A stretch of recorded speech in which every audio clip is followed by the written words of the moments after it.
Hi, my name is Susie. I'm an activist and a journalist from Auckland, New Zealand. For years, I've worked on controversial issues like the corruption of our intelligence agencies. I was severely targeted as a result of my work. This led to my articles being amplified by the world's most accomplished publisher. In 2016, I made a documentary about how and why I was forced to leave my country.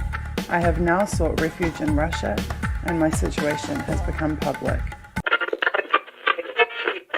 On 882 6PR, the voice of Perth. It's 12:30 right now, and Tony with you, and I'm really happy we finally got through to Moscow to my friend over there, Susie Dawson. You're listening to a 95BFM podcast. Susie Dawson is a Kiwi activist and journalist who worked as a member of Occupy Auckland's media team at that time. Now, 5 years later, and following involvement in GCSB and TPPA opposition, she's seeking asylum in Russia, alleging she has been spied on, harassed and threatened by the police. Welcome back to The Wire. Now, finally on the show today, last week it was announced that Susie Dawson will be the new leader of the Internet Party. Welcome to the Jimmy Dore Show. We have a special guest with us. It's Susie Dawson. She's an activist, journalist, former party leader and current president of the Internet Party. Susie Dawson, an activist and citizen journalist currently seeking asylum in Moscow. Susie has written extensively on surveillance and the deep state and claims it's not safe for her in New Zealand. My name is Craig Tuck. I'm a lawyer from New Zealand. I act in the area of international human rights.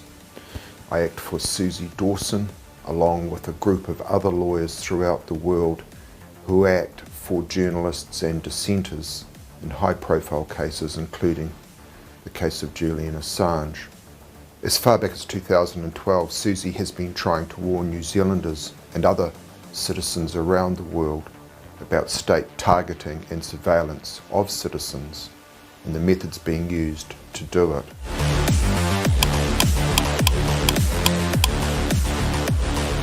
Surveillance in New Zealand is now so widespread, it's not an issue of police going and getting a warrant and doing an investigation and then it all coming out in court. The vast majority of the surveillance that's undertaken is never going to be aired in a courtroom. And by that I'm talking about cell phone technologies, I'm talking about lawful interception is the term that the companies that do this like to use. There is a corporation in Wellington, New Zealand called SSI Corp, and you can Google them and you can look at their website. And on their website, they're so good as to explain at length exactly what they do and how legal it is for them to do it. And essentially, they can intercept virtually any communication. If they have someone at range, they can hear your actual conversations, but also through cell phones, they can essentially turn them into microphones and hear any conversation that's had within vicinity. They can see your text messages, they can see what photos are on your phone, they can see what files are on your phone, they can read your emails, they can just intercept all kinds of information. Any intelligence service in the world that has significant funding and a real technological research team can own that phone the minute it connects to their network. As soon as you turn it on, it can be theirs. They can turn it into a microphone, they can take pictures from it, they can take the data off of it. But it's important to understand that these things are typically done on a targeted basis. Not only was Susie essentially blowing a whistle on state-level spying, she was naming the precise entities that years later it would be proven had in fact been doing it. And the fact that these are private corporations that are doing it should be really concerning to us. The crowd that they outsourced it to was TCIL, which was, I believe, Thompson and Clark Investigations Limited. The state is contracting a private company to surveil you. To me, that's really immoral, absolutely immoral. Some 6 years later, in December 2018, an official State Services Commission report confirmed that New Zealand government agencies had been employing Thompson and Clark Investigations Limited to target New Zealand citizens. This is a private company that had essentially been instructed by state agencies and departments to spy on citizens.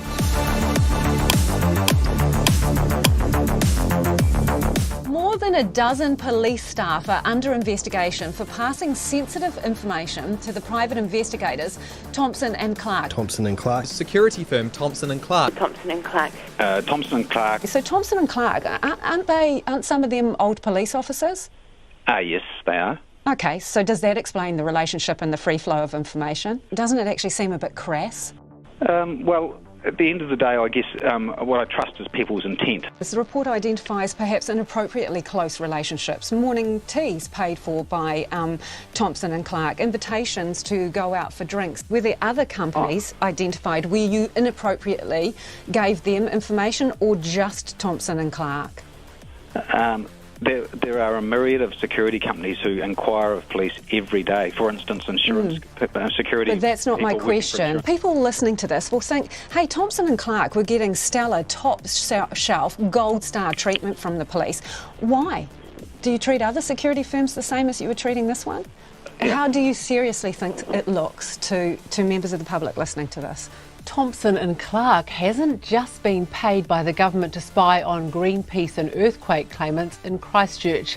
Tonight, Checkpoint can reveal the controversial security firm has been also monitoring the activities of another 3 activist groups in Northland, Coromandel and Wellington, and the activities of at least 1 further claimant. Susie has been involved at the very highest levels, with people facing charges from prosecutions coming out of the Eastern District Court of Virginia in the United States. There are more prosecutions to follow of currently unnamed persons. Importantly, information will be coming out in the months to come that will provide transparency and clarity and lead to accountability. Suppression and prosecution of dissenters can't be allowed in New Zealand or elsewhere. That's why Susie's team is launching the hashtag 1versus5i campaign, and with your help can achieve some important victories for democracy and for each and every one of us.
Hi everybody, my name is Susie Dawson. I'm an activist, a journalist, and the current president of the Internet Party of New Zealand. Thank you so much for being here for this third episode of the 1 versus 5i live series, Opening the Five Eyes, Exposing the Methods of the Spies. Can you please just let me know in chat if you can hear and see me okay? And then we'll get started with tonight's stream.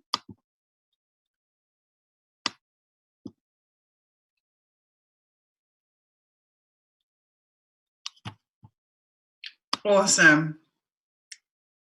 Cool. Hi. Thank you, everybody. Okay, so if you've been watching the series, we, in the very first week, had a very high-level overview of what the Five Eyes intelligence apparatus is and some of my concerns around the way that it functions. In the second week, I had my friend Elizabeth Mueller, who's a fellow targeted activist and researcher, on to talk about her findings from the WikiLeaks project IC Watch. And we had a look through some of the different job descriptions and details of what various subcontractors of the global intelligence apparatus have been doing, based on information from their own CVs. If you were here with me in the first week, you would have seen a slideshow of slides that I put together in a presentation. And this week I've expanded upon that. So we're going to revisit that in a second. I just want to let you know that this is a fundraising stream for the 1 versus 5i campaign. I am endeavouring to take action against the agencies that have violated my rights and the rights of many other citizens around the world. So hopefully our awesome team of social media admins will be distributing links to the 1 versus 5i website and to our donation page. And I would ask you all to, if you can't donate, at least to circulate that link and spread it to as many people as possible so that we can build a war chest for my legal team to take on these agencies. With that, I'm going to screen share and we're going to get into the presentation.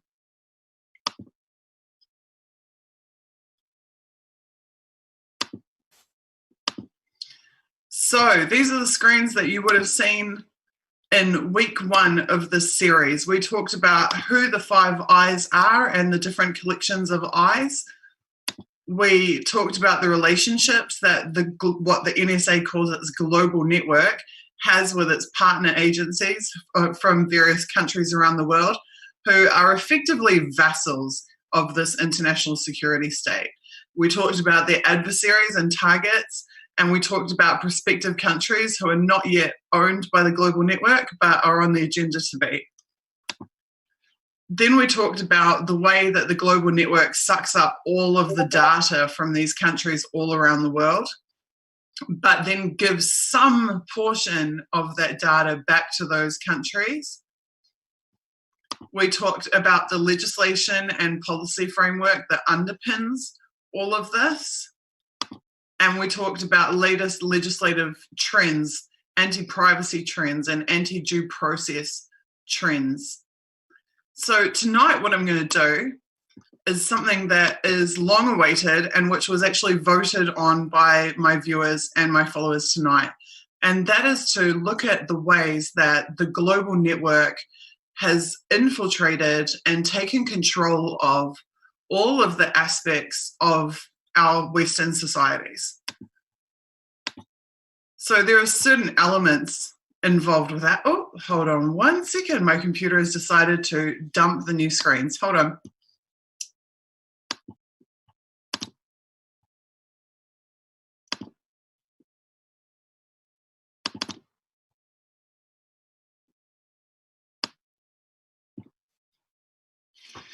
What a surprise. Fortunately, I took steps to ensure that this wouldn't be a problem for us.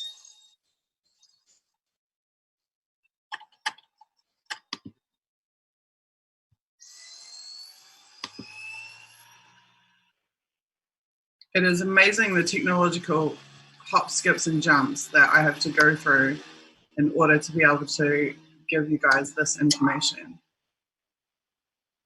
And here we go. I've got it.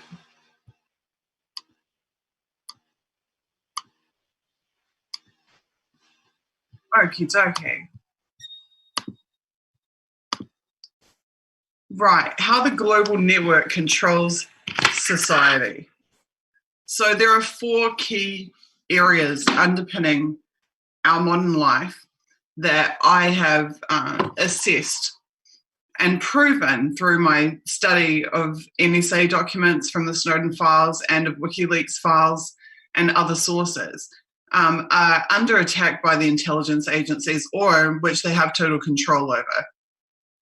So there is the political sphere, there is technology, there is the economic sphere, and education. These are the 4 key areas.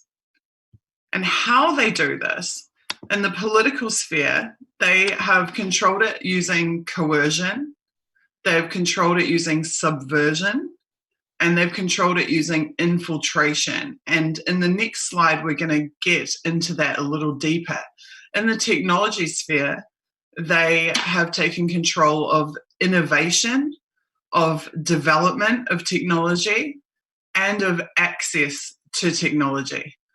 In the economic sphere, they have, through their customers of the intelligence agencies, which we've talked about a little bit about in the past, the customers are ultimately the beneficiaries of the products of the spying, using espionage and slush funds that are outside of the purview of Congress or of oversight committees.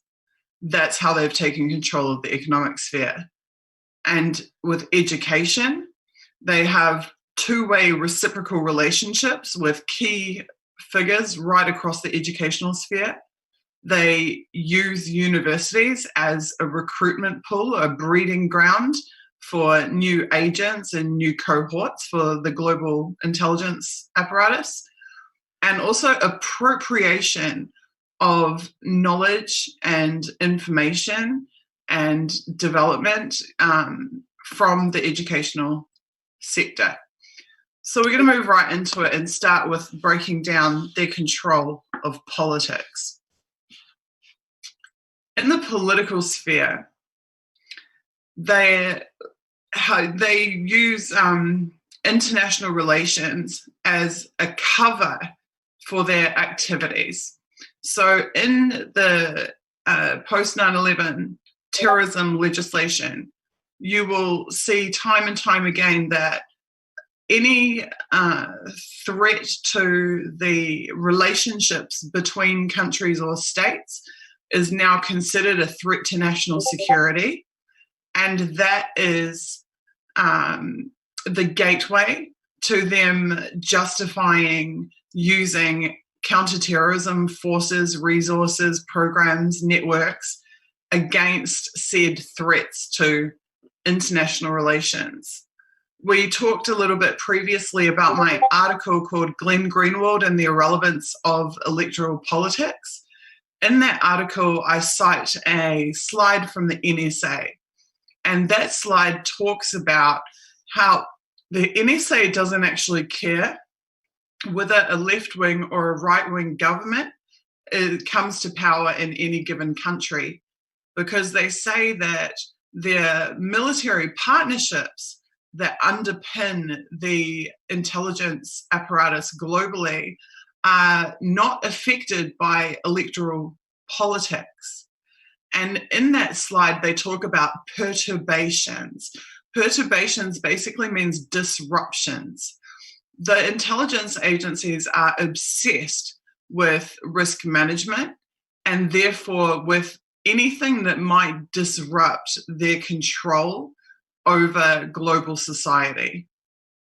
Therefore, they don't see a left or a right party coming in as a perturbation, or a risk to them, but they would see anything that affects the standing of their relationships at a military intelligence sharing level, or as it relates to the relationships between the global network and partner agencies in various countries. They consider that to be the ultimate threat that must be mitigated. So it's not actually about electoral politics, it's about military information, intelligence, and data sharing policies. That is what they care about more than anything else.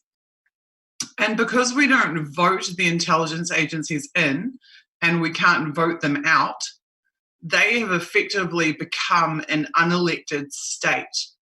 Politicians come and go, political parties come and go, election cycles come and go, but these intelligence agencies don't come and go. They are a permanent, unelected state. They have their own priorities, their own policies, and we didn't get to vote on any of it. And that is the fundamental issue that I have with these networks. They are acting for their own gain and not for ours as a society. So in the political sphere, they have been openly using coercion now. I mean, this used to be kind of swept under the rug or behind closed doors. But as we know, was it Schumer, I believe, who got on network television in the United States and said, if you mess with the intelligence agencies, they've got 6 ways from Sunday of getting back at you, quite famously said that. That is the type of subtle coercion that is used against politicians. Every politician knows that if they take on the military-industrial complex, their political life is going to be very short and probably very uncomfortable. The other thing that we've seen now is the overt infiltration of electoral politics by intelligence assets. Now, I'll just talk about this for a minute.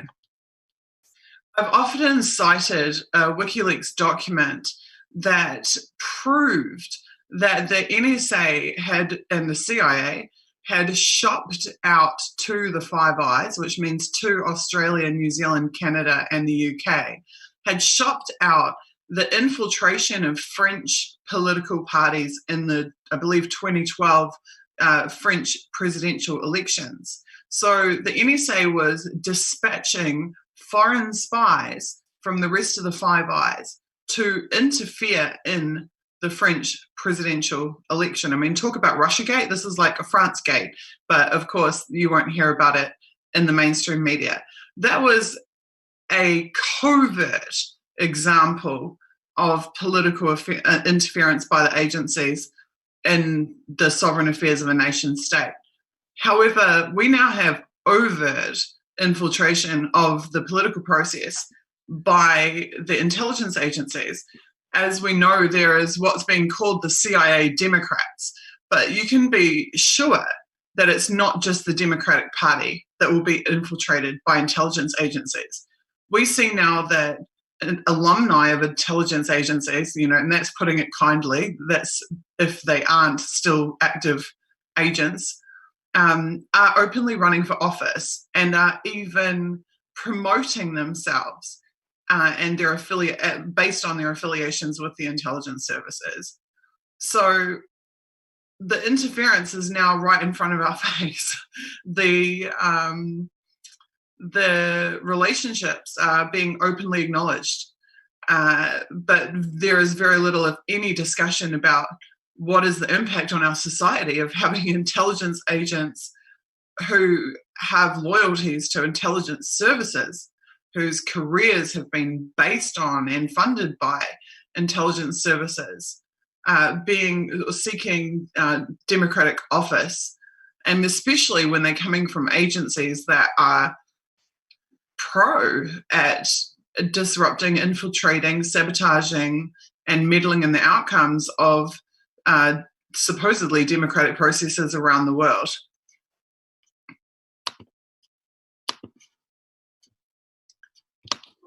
Where's my slideshow? Right. So then there's the subversion of the political realm by the intelligence agencies. And you can see that subversion in terms of them openly spying on oversight committees. You can see that subversion where the policies and actions of the intelligence agencies do not match the stated policies of their supposed bosses. So you can see, for example, another great example of that actually is Whitlam in 1975 in Australia. You have a Prime Minister of Australia, and he did not know that Australia was a member of the Five Eyes. He had no idea. He was simply not informed. That's a classic example of intelligence agencies subverting the political process. What is the point of us having elections and voting people into power based on their policies if the military-industrial complex simply subverts the will of the elected representatives of the people?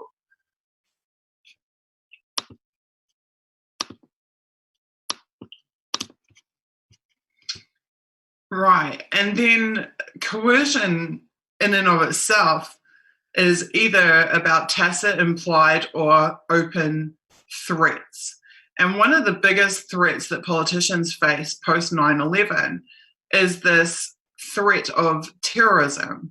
And Snowden has talked a lot about this. He's talked about the way that the global network will threaten potential partners by saying, well, if you don't participate and become a partner agency of the global network, what happens if you don't receive information from us and there is a terrorism attack?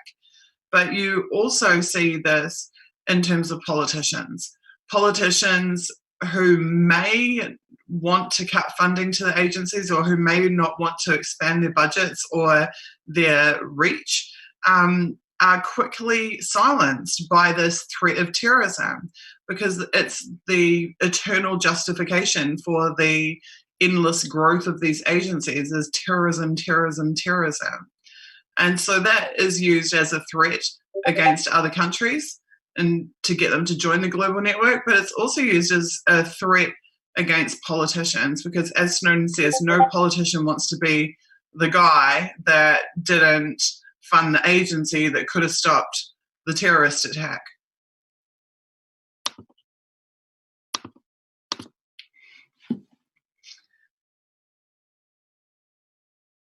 Right, and then of course, military intelligence complex funding.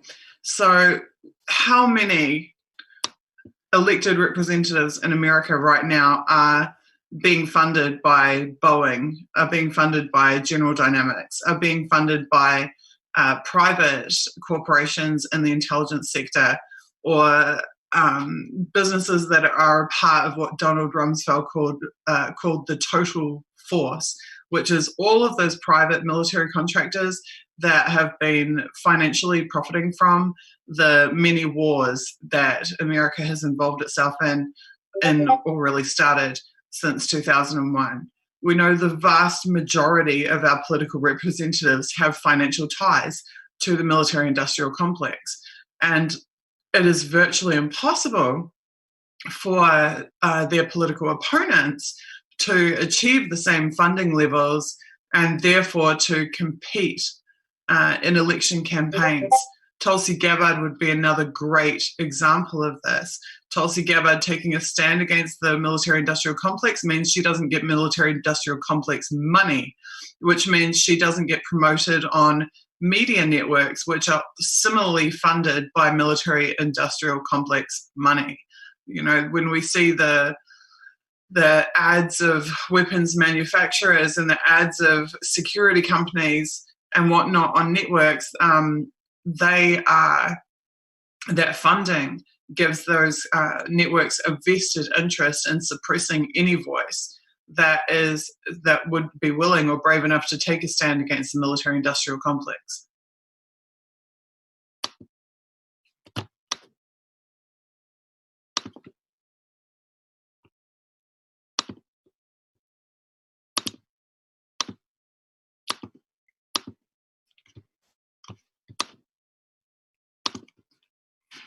Right. So we know that the media has also taken a turn for the worse since it has begun hiring ex and or current intelligence personnel and even executives as talking heads or so-called subject matter experts on its channels.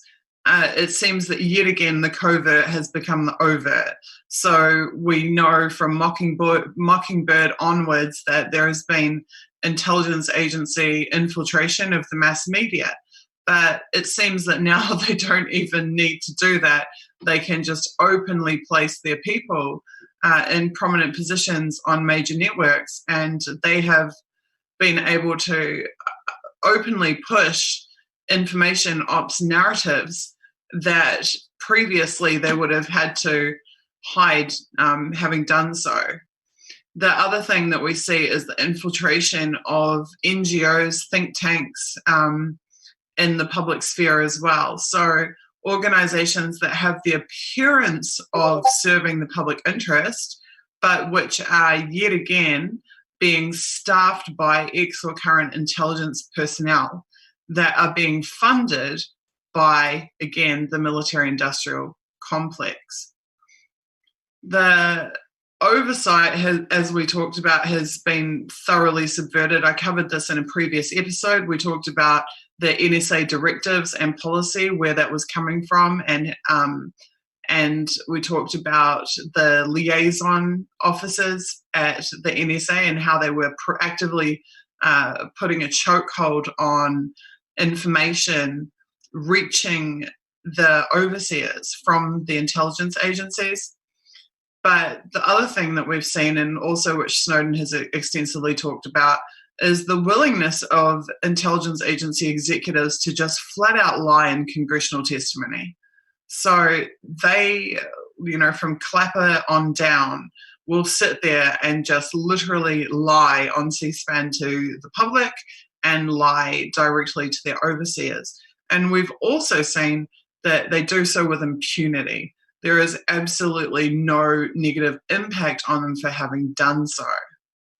We've also seen from studying the NSA documents that there is a humongous obsession inside the NSA with what they call budget day. And this is where once a year they prepare their budgets for congressional approval. And there are multiple documents in the NSA Snowden files where the NSA is warning its personnel, do not submit anything which may in any way justify restriction of our funding. And they also tell their personnel that if they run their documents past a certain budgeting office, that they will be sure to reword their requests and applications in a way which is most likely to maximize the funding that they can get from Congress for their activities. So receiving the maximum amount of money possible is absolutely and definitely one of their strategic objectives.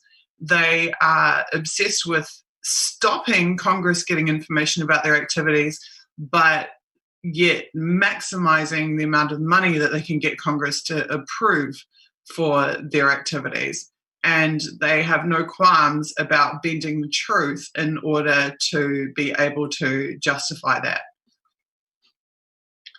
So that is my overview of the political subversion, or the subversion of the political sphere by the intelligence agencies.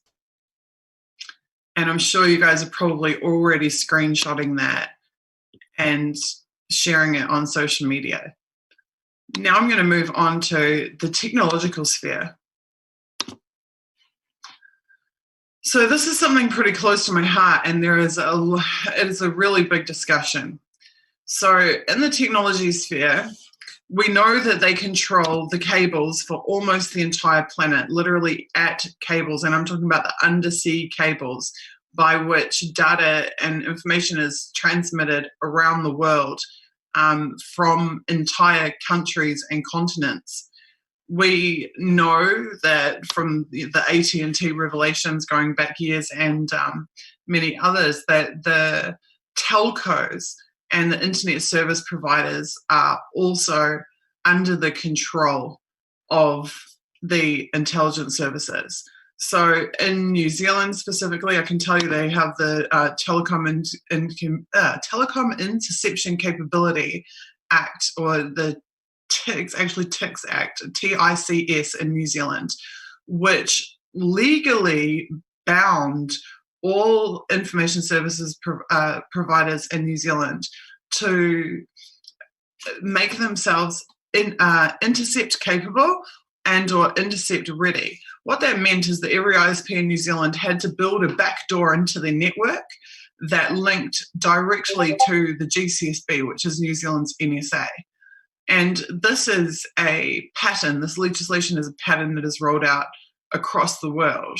So every ISP is mandated to not only cooperate directly with the intelligence services, but to provide them at an architectural level an open door into their systems so that they can access the information within them at will. They also have been deputizing the staff members of internet service providers. Sorry, look at me stumbling over my words tonight. Internet service providers. They actually deputize a staff member who is responsible specifically with fulfilling any information requests from the intelligence agencies. And that staff member receives a security clearance as if they were an intelligence agency staff member.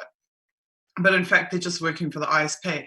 And their job becomes to facilitate the smooth handover and transition of any data or information that the agencies would want. Now, another thing that we've seen in New Zealand is the restriction of the number of people, or a raising of the bar of entry into actually establishing a new internet service provider. So what they're trying to do is make the cost of compliance so high that only corporations could ever afford to set up an ISP and be able to comply with the government regulations. If you remember in the 90s and in the early 00s, it was actually pretty easy to set up your own ISP. It was pretty easy to, the guys would, have a router up the back and serve a couple hundred people and voila, they're an ISP. But what they're trying to do now is make it impossible for that to happen, make it impossible for there to be innovation in the ISP space, because they want to have only a small number of corporations who they need to deal with in order to maintain the control system over the ISPs that they want to have. So that's just yet another worrying trend that has been going on.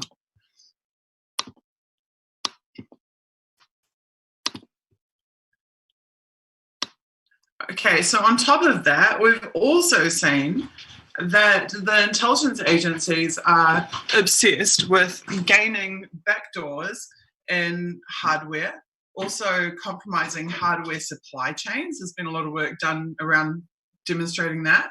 And obviously software as well. And likewise, they like these monopolies to exist in the hardware and software space, just like they want to create monopolies and maintain monopolies in the telco and ISP space. So we have how many cell phones in this world? We have hundreds of millions, if not by now, probably 1 billion cell phones in this world. And how many operating systems are they running? We have nearly the entire planet is on 2 mobile operating systems. Why do you think that is? How can it be that on a planet the size of ours, and with as many software developers as we have, that there's only two major operating systems for mobile communications? And it comes back to that same principle. The intelligence agencies are actively restricting innovation in the technology space, and particularly in mobile, anything related to internet. They want to control who is supplying hardware and software services to the consumer markets. And it's easier for them to control if there are a very small number of corporations that are dominating those markets. And so it's in their best interest to prevent people from being able to develop alternatives to that. And that's something that you see across the tech sector, as I'm going to get to now. So in innovation, we all know, the CIA has In-Q-Tel, they use money. It's another form of coercion. They will identify projects, development projects which are of strategic importance to them, and they will fund them. And in funding them, they're then able to control the direction of that project. They're able to control who is or isn't involved in the advancement of that project. They're able to control the corporate relationships of that project. They are able to also, the other side of the coin, if you don't take their money and you don't work with them, they're actually able to effectively destroy any startup that gets in their way. And this is what you see time and time again, is that you get this whole infiltration and subversion playbook rolled out against anybody who won't cooperate with allowing their companies or their projects to be controlled by the intelligence agency apparatus. We see them picking and choosing which entrepreneurs will be allowed to be successful. We, in the Western world, we operate under this fallacy, this complete fallacy of a meritocracy. We're told, like, anybody can become a millionaire if you have a great idea and you work really, really hard and you have good people around you, you can be the next Bill Gates. I'm telling you for a fact that's bullshit. And Kim.com is a classic example of that. Kim.com had great ideas and great people and built amazing products that everybody liked and hundreds of millions of people were using, and was consuming 4% of global internet traffic. And what happened to Kim.com? Oh, hello, his house was raided by 100 armed police with helicopters and attack dogs.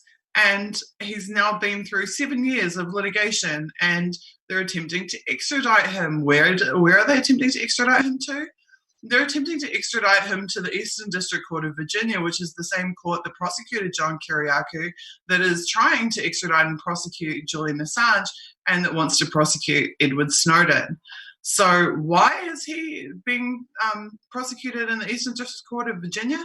Apparently for copyright infringement. Copyright infringement is a civil offence and not a criminal offence.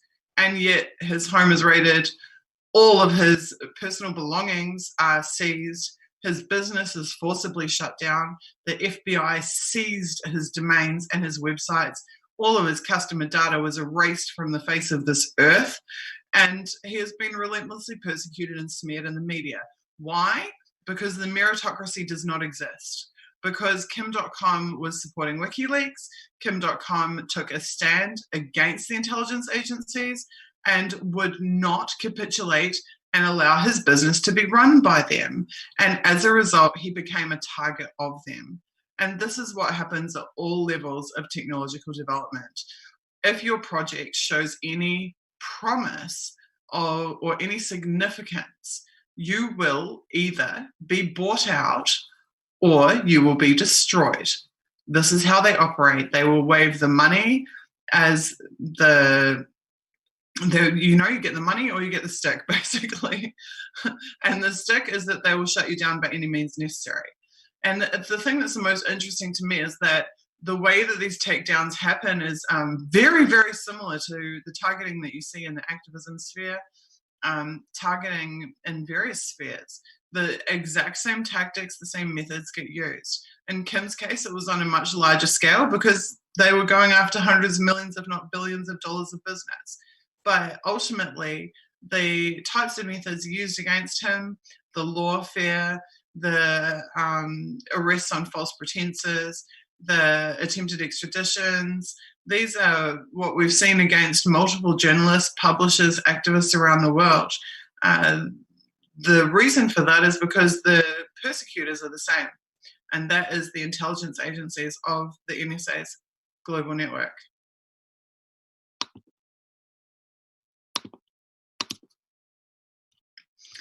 So, They want to control the strategic development of technology because they need to be able to respond to it and to have time to have worked out how to exploit those systems before those systems are rolled out. This is another thing that we see inside the NSA documents. The NSA documents from, I think, circa 2002 were talking about the advent of Wi-Fi. So the NSA could see and knew already from basically spying on R&D that the future of the internet was going to be Wi-Fi. Eventually everybody would have access to Wi-Fi, and they wanted to make sure that they did two things. One, they wanted to control the strategic development of the technology. What this means is they want to control how fast it's being developed and when it's going to emerge on the consumer market. They actually control when we receive access to technology and to innovation. And the reason for that, well, is twofold. One, they want themselves to have access to it before anybody else does for their own benefit. And they are light years ahead of us normal people in terms of the types of technology that they have access to. And secondly, because they want to already have pwned that technology. They want to already control it from the architectural level. They already want their backdoors to be established. They already want the ways in which they manipulate and use it to spy on us to be well established long before we're ever ordering that product and having it delivered in a box to our doorstep. They maintain themselves their own technological supremacy by making sure that they are 10 steps ahead of consumers. So they are already interfering in strategic technological development when it's at concept level. Long before projects are even funded and things start to be built, the NSA has already got their fingers in it. The global network has already got their fingers in it. And they're using and exploiting that technology before any of us ever have access to that technology.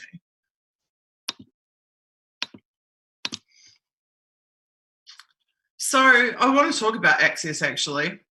Access is a really interesting topic, and I wrote about this. Where did I write about this? I wrote about this, I think, in an article that I did about the Tor project. And I might actually just quickly pull that up because I explained it really well in the article. Let's see. Here we go. So this is an article I wrote on ContraSpin back in December of 2014. So I was still in New Zealand, actually, when I wrote this. Right, here we go. The level playing field, I've called it, the subsection of the article. The article, if social media admins want to share it, is called Deciphering the Tor Project.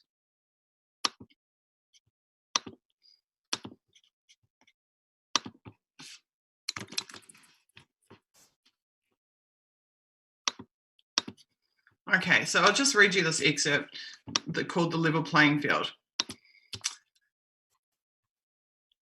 So in this, I was talking about best practice technologies and how something being best practice for the government doesn't mean that the government wants the public to have access to using best practice. They actually want us to have subgrade technology. They want us to have technology that is not as advanced or up to date as they themselves possess. And that's because I've got here widespread uptake and competent use of tools, of best practice tools, would create a level playing field that is inherently unattractive to power. Access to technology has always been the great divide between the haves and the have-nots. And where is the... Somewhere here I talk about the order in which, here we go, this is it.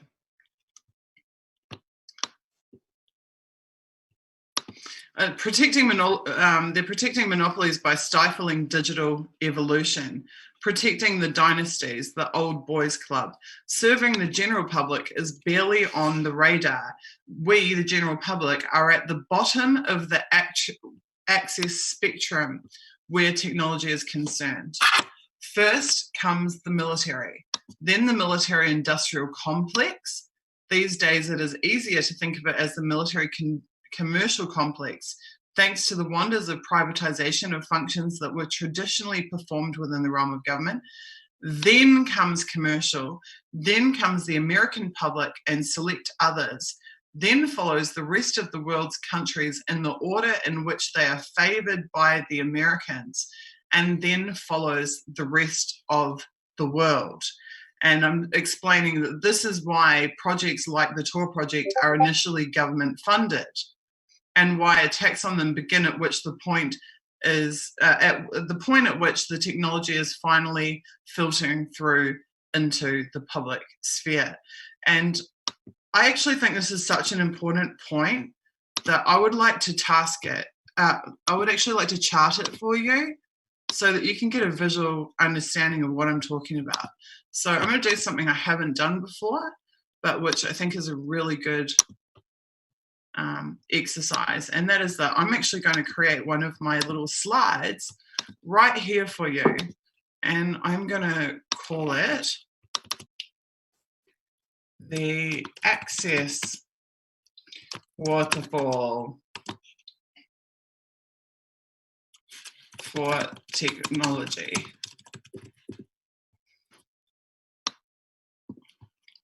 Who gets technology first?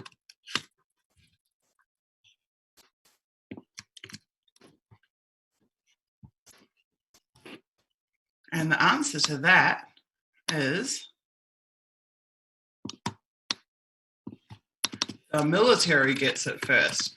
They get it first because the global network, in fact, I'll say the military via espionage, the global network is literally spying on innovators around the globe, seeing what they're doing, what they're going to be doing, working out, then prioritizing what technologies they want to get their hands on first, and or developing their own, because I should mention that obviously the military has its own R&D programs as well, but it has a very strong interest in simply stealing the secrets of other nations or other foreign corporations, etc., etc.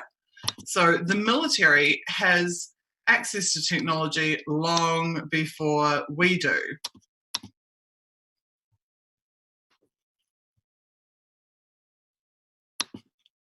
And after the military is what I called the military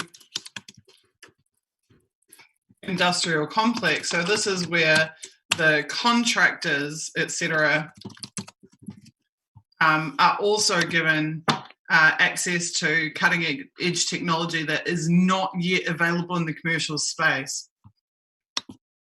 So I'll just give a couple of quick examples there in terms of the military having primary access.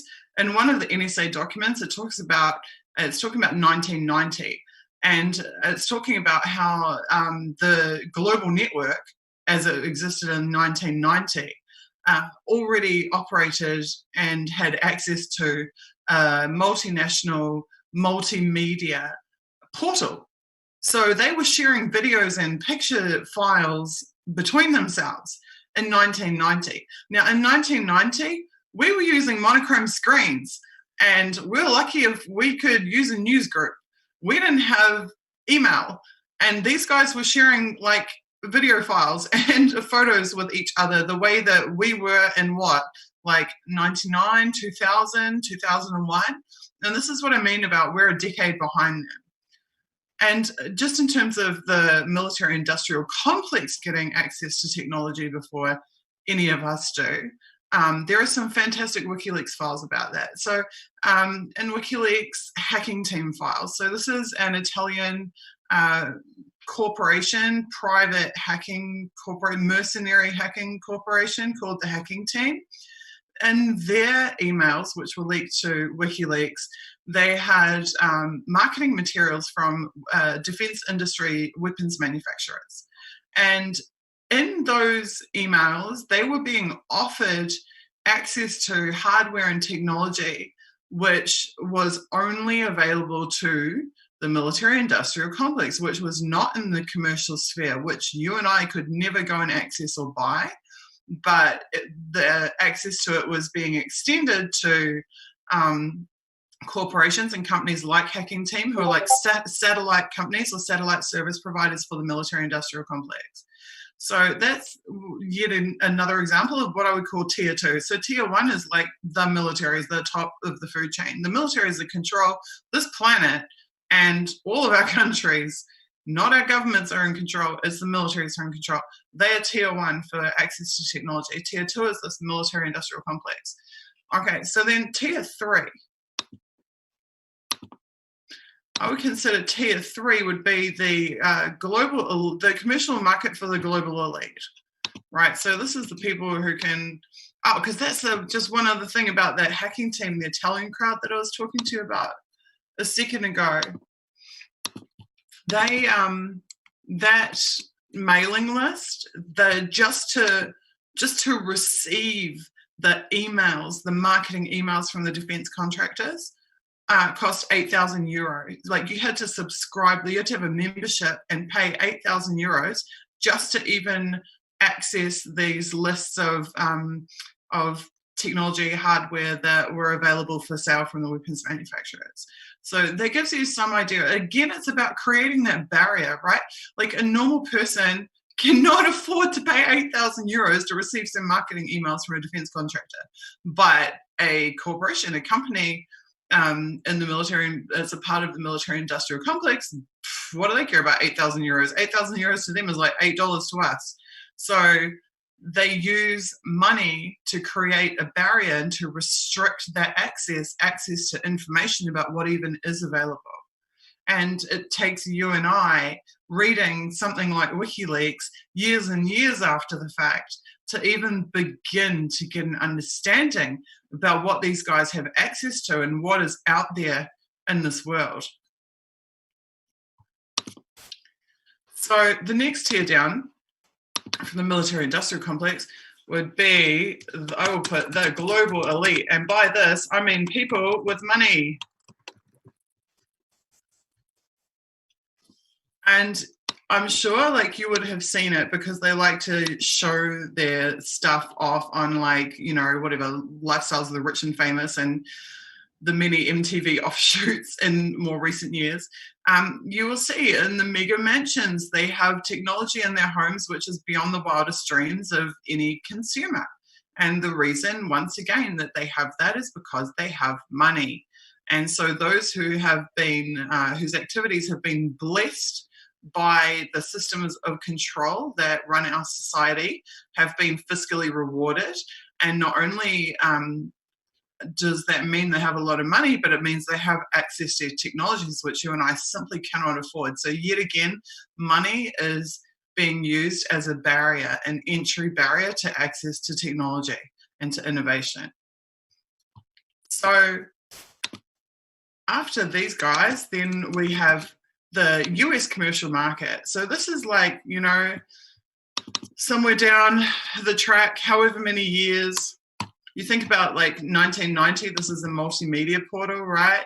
So maybe 92, these guys are getting access to it. So maybe 95, these guys are starting to get access to it. So now it's 1999 and they're ready to roll it out to the American public. And generally speaking, the American public are the first ones to get access to the first regular citizens of the world to get access to technology. So I'll put here US commercial market.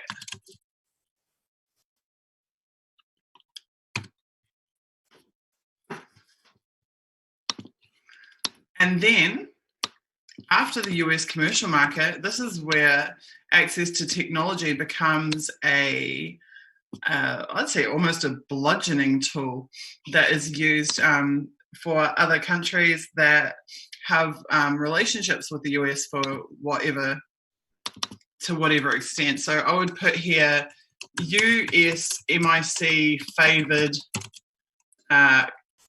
partner countries. So this is where you see the rest of the Five Eyes is getting, I mean, I can tell you coming from New Zealand. I can absolutely tell you coming from New Zealand. New Zealand, think about it, is one of the 4 most favoured countries in theory of the United States around the world. You know, the English-speaking countries are this tight-knit group that stick together. And New Zealand was always behind the US on technology. Always. We always had to see and hear about things before they ever made it to us. So New Zealand would still be somewhere close to the top of that list. But now think about somewhere like, and I'm just pulling like a country name out of a hat, Ghana. Like, where is Ghana where are the citizens of Ghana on the access to technology waterfall? They are like way the hell down the bottom. And then now think about somewhere like Russia or somewhere like Iran. Where are they on the access to technology waterfall? Not only are they massive targets for R&D espionage, for anything they do manage to develop themselves out of their own universities or their own science and research spaces, but they are also the last to be granted any type of access to innovation from the global network. So then we would have at the bottom here, the very, very, very, very, very tail end of the waterfall is the US MIC least favoured non-partner countries. I'll just make this full screen so hopefully you can all see it.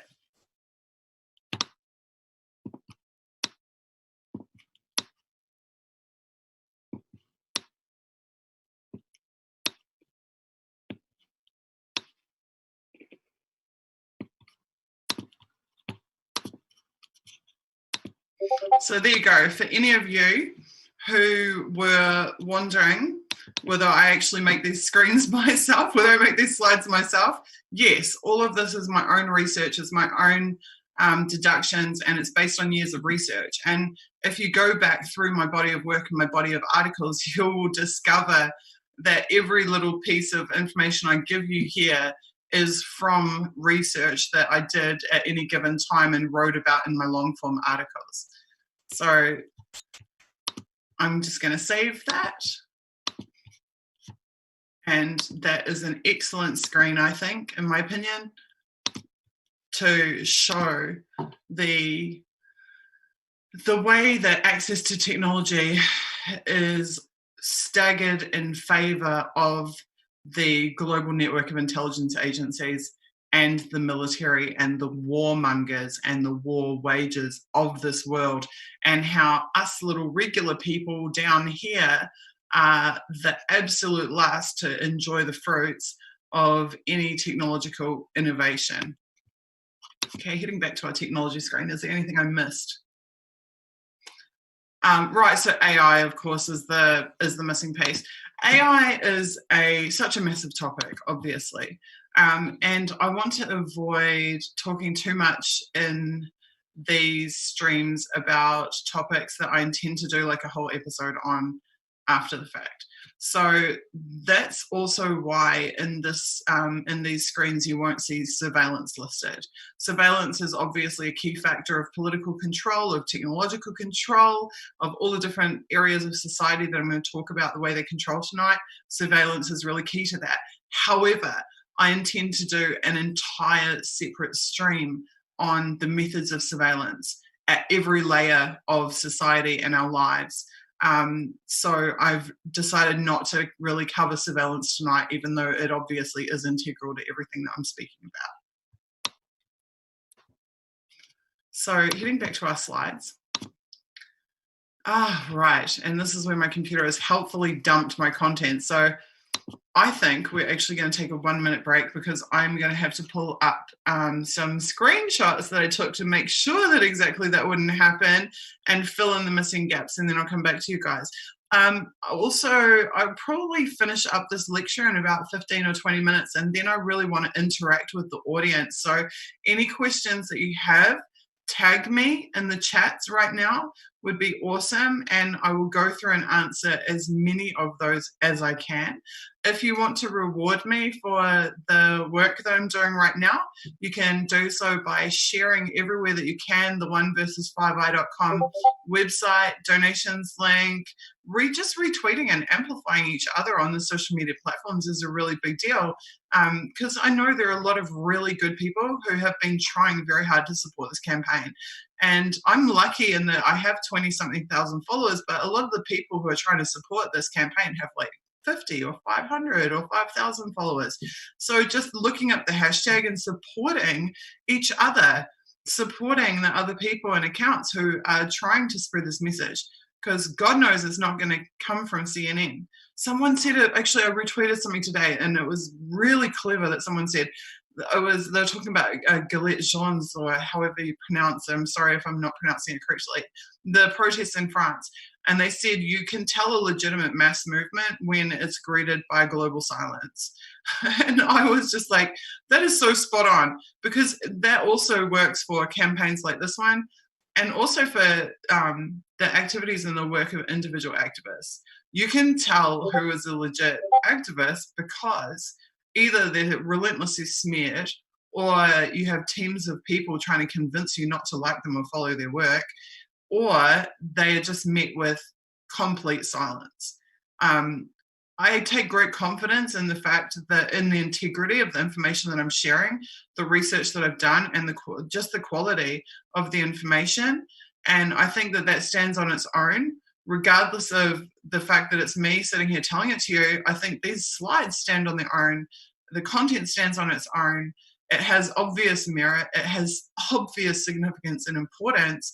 And I think I can tell by who shares it, and who wants other people to also possess this knowledge.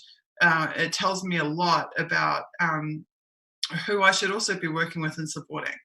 I can judge that pretty fairly, because good people don't want to live in a system of wanton and abject control of every facet of society. It's wrong, and we've got to do something about it. And I can't do much as one person, but with you guys working with me and you supporting me, I can do so much more than as if I was by my own. So I appreciate everybody who is trying to share this stuff and who's working together to do it. You guys are truly amazing. And that goes for every person who's on the Discord server and everybody who's been helping this campaign already. So if you aren't one of those people, get on board. The stuff's important. I'm going to do something about it. Okay, I'm going to actually, Kitty, I might ask our tech people just to rerun the campaign promo video for the next 7 minutes. I'm just going to get those last pieces on the slides that I have to fish out of my little backups, and then I'll take you through the last 2 slides and we'll do a Q&A.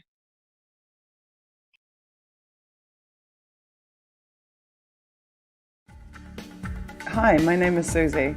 I'm an activist and a journalist from Auckland, New Zealand. For years, I've worked on controversial issues like the corruption of our intelligence agencies. I was severely targeted as a result of my work. This led to my articles being amplified by the world's most accomplished publisher. In 2016, I made a documentary about how and why I was forced to leave my country. I have now sought refuge in Russia, and my situation has become public. On 882 6PR, the voice of Perth.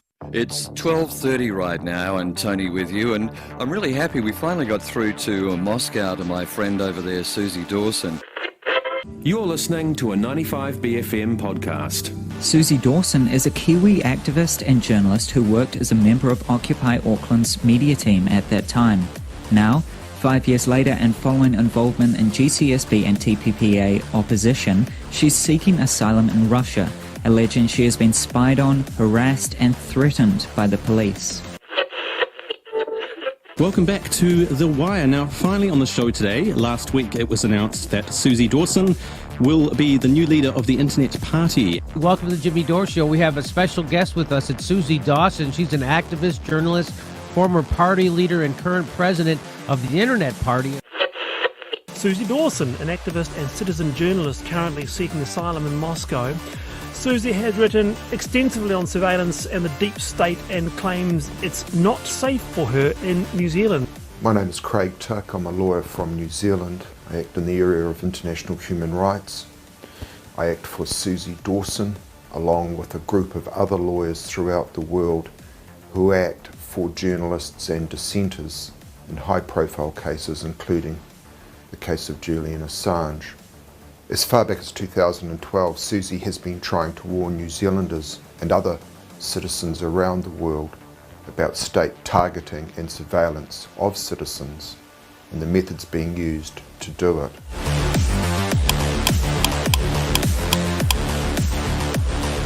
Surveillance in New Zealand is now so widespread, it's not an issue of police going and getting a warrant and doing an investigation and then it all coming out in court. The vast majority of the surveillance that's undertaken is never going to be aired in a courtroom. And by that I'm talking about cell phone technologies. I'm talking about lawful interception is the term that the companies that do this like to use. There is a corporation in Wellington, New Zealand called SSI Corp. And you can Google them and you can look at their website. And on their website, they're so good as to explain at length exactly what they do and how legal it is for them to do it. And essentially, they can intercept virtually any communication. If they have someone at range, they can hear your actual conversations, but also through cell phones, they can essentially turn them into microphones and hear any conversation that's had within vicinity. They can see your text messages, they can see what photos are on your phone, they can see what files are on your phone, they can read your emails, they can just intercept all kinds of information. Any intelligence service in the world that has significant funding and a real technological research team can own that phone the minute it connects to their network. As soon as you turn it on, it can be theirs. They can turn it into a microphone, they can take pictures from it, they can take the data off of it. But it's important to understand that these things are typically done on a targeted basis. Not only was Susie essentially blowing a whistle on state-level spying, she was naming the precise entities that years later it would be proven had in fact been doing it. And the fact that these are private corporations that are doing it should be really concerning to us. The crowd that they outsourced it to was TCIL, which was, I believe, Thompson & Clark Investigations Limited. The state is contracting a private company to surveil you. To me, that's really immoral, absolutely immoral. Some 6 years later, in December 2018, an official State Services Commission report confirmed that New Zealand government agencies had been employing Thompson & Clark Investigations Limited to target New Zealand citizens. This is a private company that had essentially been instructed by state agencies and departments to spy on citizens.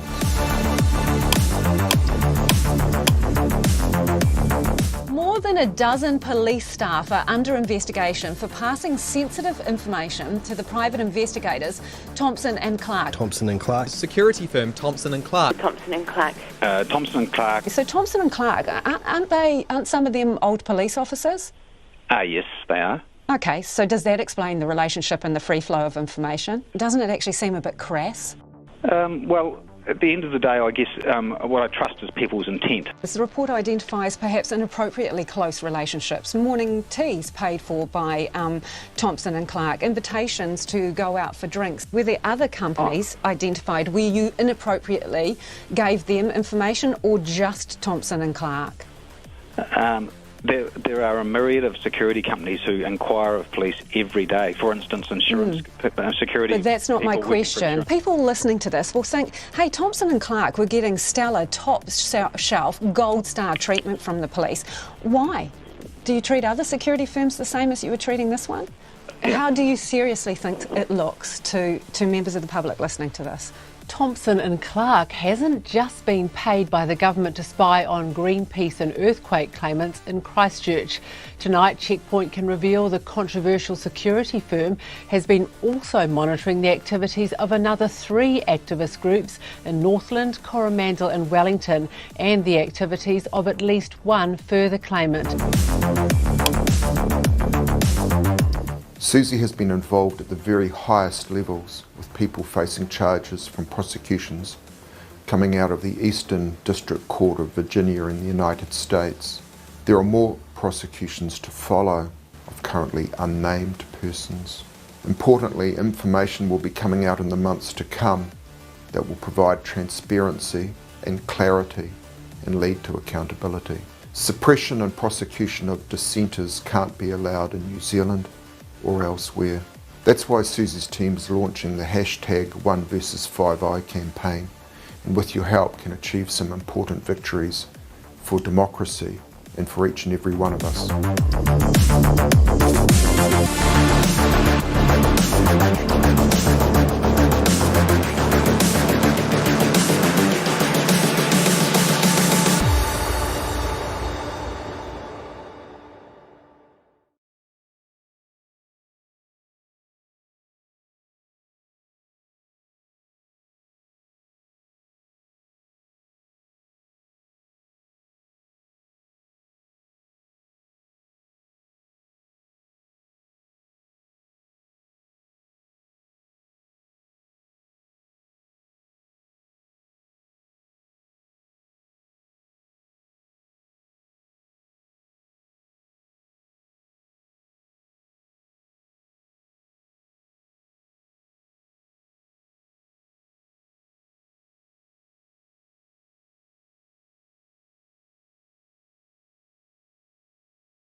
Hi everyone, thank you for waiting. I have completed the slides and let's get back into it. So the next thing that we're going to talk about is how the global network control the economic sector worldwide. And I'll just full screen this for you. Right, okay. Economics is something that the intelligence agencies are completely obsessed with. There is dozens, if not hundreds, of NSA slides on this topic. One of the great fallacies that the agencies like to circulate is the idea that they do not spy for economic gain. Obama made multiple statements, as cited by the New York Times, claiming that the intelligence services do not target for economic gain. FBI Deputy Director at the Black Hat Tech Security Conference also made the same claim, that they do not spy for economic gain. This is total and complete bullshit. They spy every single day for economic gain. And not only do they just spy for economic gain, but they create or they forge international relationships with economic experts, organizations, and related agencies around the world to maintain their economic supremacy. So they do this in a number of ways. They are obsessed with trade because trade and economics are so closely linked. If you were closely observing the TPP that they were attempting to push through to fast track in America and in more than a dozen countries around the world, you will have noted that the heads of all of the major intelligence services actually signed letters to Obama and to the various leaders in the political sphere in the US, claiming that it was critical to the national security of America and of countries across the global network that the TPP be passed. Now, if this was just merely a trade agreement, why would the intelligence agencies be so concerned about this? And the reason is because they have their fingers in every pie that is related to the TPP. And of course, the TPP established transnational tribunals, which had legal frameworks which usurped the roles of national legislation, laws, and legislators. So what that meant is that no longer would laws be just by a nation state for a nation state, but laws would now be for economic interests and corporations and would supersede the laws of nation states. So trade is a huge topic that they're very interested in. We also saw from the Snowden files that related to New Zealand that New Zealand's trade envoys who were vying for positions at the World Trade Organization were being supported, the applications were being supported by the Five Eye intelligence agencies who were undertaking espionage on their behalf against candidates from other countries around the world to try to manipulate the outcome of who was appointed to the World Trade Organization. So this is trade is a really, really, really big deal to the spies. We also see that they are obsessed with entities like the World Bank, the World Economic Forum, and like I said, the World Trade Organization and others. Other global economic forums are active espionage targets. And actually, I just want to make one point really clear. You hear me talking a lot about the NSA and the global network, but understand that the CIA is an NSA customer. The FBI is an NSA customer, as are the domestic intelligence agencies of the partner countries of the global network. So even though you hear me refer to the NSA, the CIA are integrally involved. I'm hearing in the back of my head Bill Binney saying to me last week, the NSA track them, the CIA whack them. That's not a very nice way to put it, but also the NSA, though he's accurate, absolutely, the NSA harvest the information and the CIA act on the information. So the NSA will spy on the attendees of the World Economic Forum or, as we know for a fact, with the UN, but the CIA are the ones who will actually go in and physically infiltrate it. They are the human intelligence. They are the people who actually get in there on the ground, whereas the NSA are the system spies. They're the ones compromising the systems. There's a better way to put it. The NSA are compromising the systems and the networks, and the CIA are compromising the individuals and the organizations. So just because I'm referring to the NSA, please understand that the global network encompasses human intelligence as well as signals intelligence. In fact, the signals intelligence is collected in conjunction with and for the benefit of the human intelligence agencies as well. So not only are they obsessed with monitoring global economic forums, but they go so far as to have their own economic forums. This is known as Economic Security Day. They literally have a day of the year, the intelligence agencies, where they bring experts in economics from all around the globe and to these secret conferences, and they ask them, how better may we serve you? Meaning, what types of information can we steal from spying on people that will benefit your corporations, your organizations, which are the economic organizations, particularly the Five Eyes, but more broadly of the global network? Which shows you how ridiculous it is that they claim that they're not spying for economic gain. So some of the NSA customers we know for a fact are the Federal Reserve Bank of America. The Federal Reserve Bank of America is not a government agency. It is a private corporation, and it is a customer of the NSA. I've talked quite a bit about NSA customers previously, so I'm not going to get into it in too much detail, but the fact that the Federal Reserve is able to request information from the NSA at will for the benefit of the Federal Reserve should also make a laughing stock of Obama and the FBI and other agencies' claims that they don't spy for economic gain. The US Department of Treasury is an NSA customer. And each of these NSA customers have their own customers.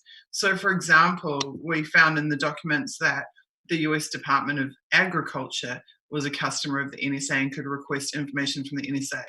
But the US Department of Agriculture's own customers include major agricultural corporations, for example, Monsanto.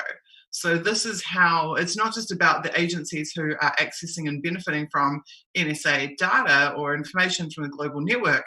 It's about the next layer of customers, their customers, the corporations and entities who then obtain the information through the NSA customers. We'll call them secondary customers, the secondary customers.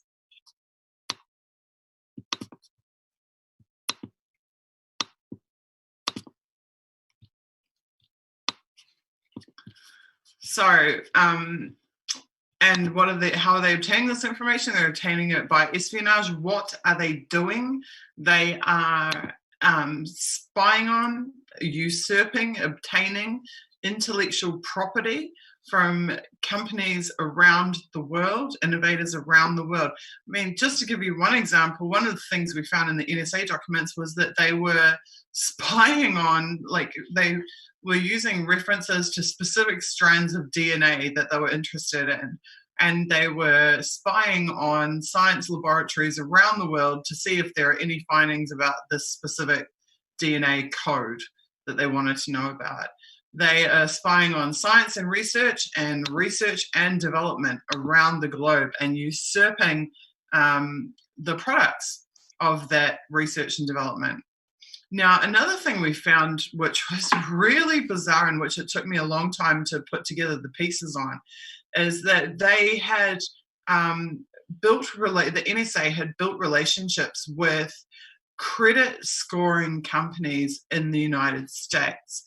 And I couldn't really work that out. Specifically, they wanted the algorithms of credit scoring agencies. They wanted to know how those agencies make the determinations about their customers and how to score them. And for a long time, I couldn't work that one out. And then eventually I realized why it is that they were wanting to do that. And bear in mind, this is the documents that I'm talking about here that I'm referencing are like 2004, 2005, 2006. And they had actually, they were working with credit scoring companies who had key executives that were essentially moonlighting for the intelligence agencies. So they had like one foot in the commercial space and one foot in the intelligence agencies. And that's when I realized that we always hear about China as this terrible surveillance state and China is scoring its citizens. But I truly believe there is a very high likelihood that such a social scoring system already exists in the Western nations. I believe that it's non-public. It hasn't been acknowledged that they're doing this. But I can't really come up with any other explanation for why the NSA and the global network would be taking the algorithms from credit scoring companies and utilizing it for their own ends. I think it is almost certain that they are already applying some type of scoring or grading system to citizens in the Five Eyes countries and probably beyond and possibly globally. We haven't heard about it, we don't know about it yet, but they have the technology to do it. And it's highly likely that they have long since implemented that. And when we look at some of the targeting programs, the watch listing programs, this all ties in together. They are using credit scoring technologies or social scoring technologies to enhance their targeting techniques when they are deciding who it is they want to target and how much of a priority that target should be. And I mean, that's something that should be intensely concerning to all of us. So also, when it comes down to the dollars, you know, the NSA has created slush funds. They are siphoning money off into the NSA corporation. They have access to private equity. And they also have two-way economic relationships with their partner agencies. So again, this is something we found from the Snowden files that related to New Zealand, was that there were slides showing that the NSA was billing the GCSB, which is New Zealand's NSA for services, and the GCSB are billing the NSA for services. And as I've mentioned many times before, throughout these documents, they refer to themselves as being a business. They refer to themselves as the business. They refer to themselves as being corporations. That's why they have customers and they create products. They are commercial entities and commercial undertakings. They invoice and receive funds, and they pay for services to other partner agencies. So it's not just about the public funding. It's not just about the money that they squeeze out of Congress. It's also about the money that they're squeezing out of billing in the commercial space. In the commercial sector, they are essentially commercial operators, but they're commercial operators that have access to the most sensitive economic and trade secrets globally, and then are exploiting them on behalf of their customers, which is obviously way beyond terrorism or national security. Okay, and then our final slide for today, and then I'll move into some questions, is the ways in which they are subverting and controlling education. So one of the things that, again, is right throughout the NSA documents is they constantly have these training sessions where they invite, not just invite, but actually pay so-called subject matter experts from universities and right across the education sphere to come to the CIA, come to the NSA, and hold these special training conferences or meetings about whatever happens to be their area of expertise, whether it be geopolitics or whether it be economics or whether it be international relations or whatever else. So professors are on payroll getting paid megabucks by the intelligence agencies to come and lecture to the employees of the intelligence agencies. But then that goes the other way around as well, because then we see executives from the intelligence agencies who are also going and speaking at universities, giving keynotes at universities, or who are being invited as a visiting professor. I mean, give me the word, or, you know, are having commercial relationships, essentially, is what it boils down to with universities. So the privatization too of education has only been increasing the veracity of this. So we have now the chancellors earning hundreds of thousands of dollars, and these visiting speakers getting paid these humongous speaking fees, and the ability of universities to maintain any kind of independence from the intelligence agencies is being constantly eroded. Then, of course, you have the endowments, and this is where you see the John McCain Library or the this, that, or the other thing, right? How many times do we see these warmongering figures have university endowments or are funding universities one way or another?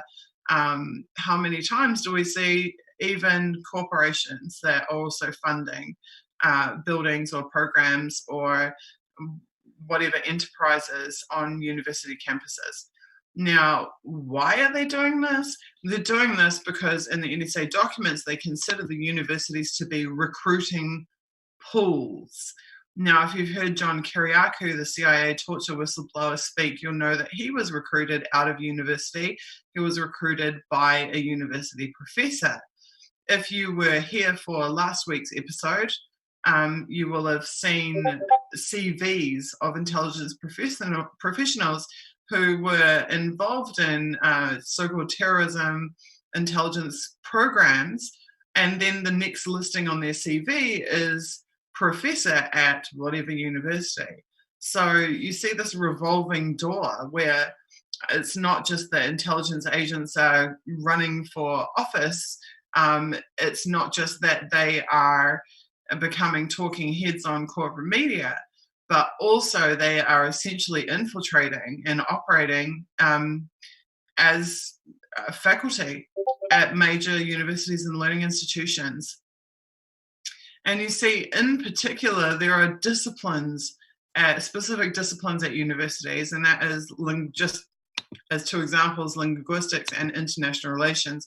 Now, it is so universally accepted and known that these disciplines are spy disciplines. That's what it comes down to, that it's not something that's even hidden. And when you look through the CVs on IC Watch, you see time and time again, linguistics, international relations. These are entire learning disciplines that have been basically taken over by spies.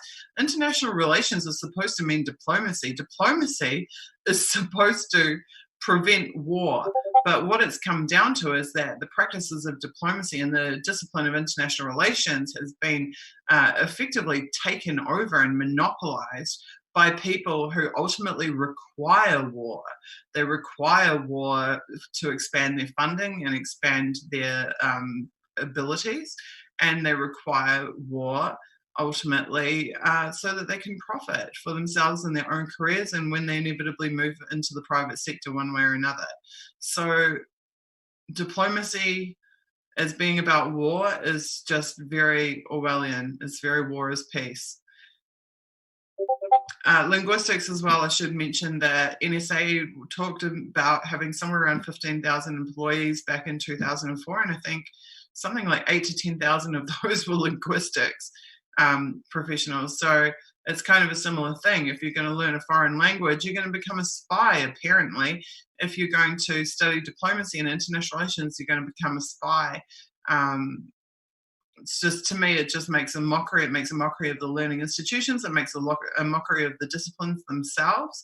And it makes a mockery of the services that are supposed to be provided by people who study those things. And it also, to be honest, gives a dirty name to anyone who just genuinely studies linguistics or international relations who doesn't actually want to become a spy or become a part of the war machine.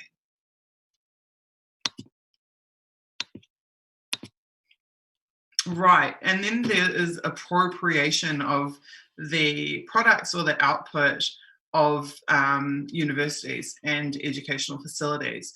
So one of the things that really shocked me in the NSA documents, and I'll never forget, is that they, I talked last week about how the spies are obsessed with risk management, but they're also obsessed with strategy. They're obsessed with what's the world going to be like in 5 years? What's it going to be like in 10 years? What's it going to be like in 20 years? And just like corporations do, they're obsessed with creating these what we call long-range operational plans, LROPs in corporate speak, in corporate sector. So they have these 5-year plans, 10-year plans, 20-year plans for trying to stay ahead of the trajectory of the progress of human society. But incredibly, they decided that their best way to brainstorm what the world could be like in 20 years' time was to have a intermediary organization, an NGO, sponsor competitions for high school kids to write papers about what the world will be like in 20 years and to give them different scenarios under which to group their ideas. And then through this intermediary organization, the NSA usurped the ideas of tens of thousands of school children across America, and then took their ideas, unbeknownst to them and their families, took those ideas and incorporated them into the strategic planning for the intelligence agencies. So literally, your kid comes home from school and says, hey, if I write this essay about what the world will be like in 20 years' time, I can win a couple $100 and get a certificate. And you think, wow, that's so great, cool. Not knowing that what that kid writes can literally end up becoming NSA policy going forward, can be incorporated into their strategic forecasting. I just found that just unbelievably ridiculous, but also a great example of how everyday citizens are directly impacted by the intelligence agencies without even having the foggiest idea that it's occurring or that it's happening to them.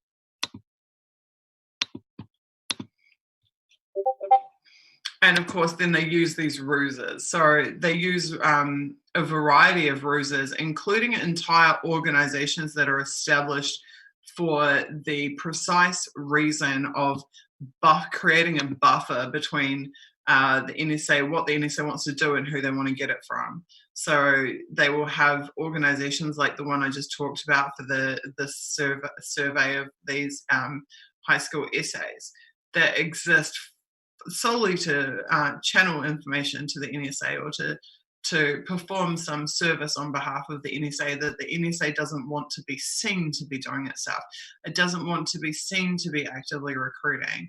It doesn't want to seem to be consuming the ideas and intellectual property of a bunch of teenagers. So they create these buffer organizations and these ruses to explain, on the surface why they are wanting to obtain whatever information without it being able to be tracked directly back to the agency.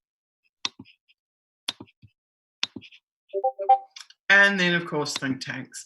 I don't think I really need to talk much about think tanks because I think everybody probably realizes that every think tank has an agenda.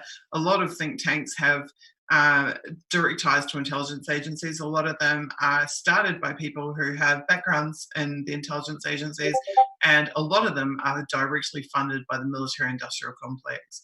And obviously, those think tanks are then performing research or producing so-called scientific reports that ultimately are serving those who fund them or those who have established them.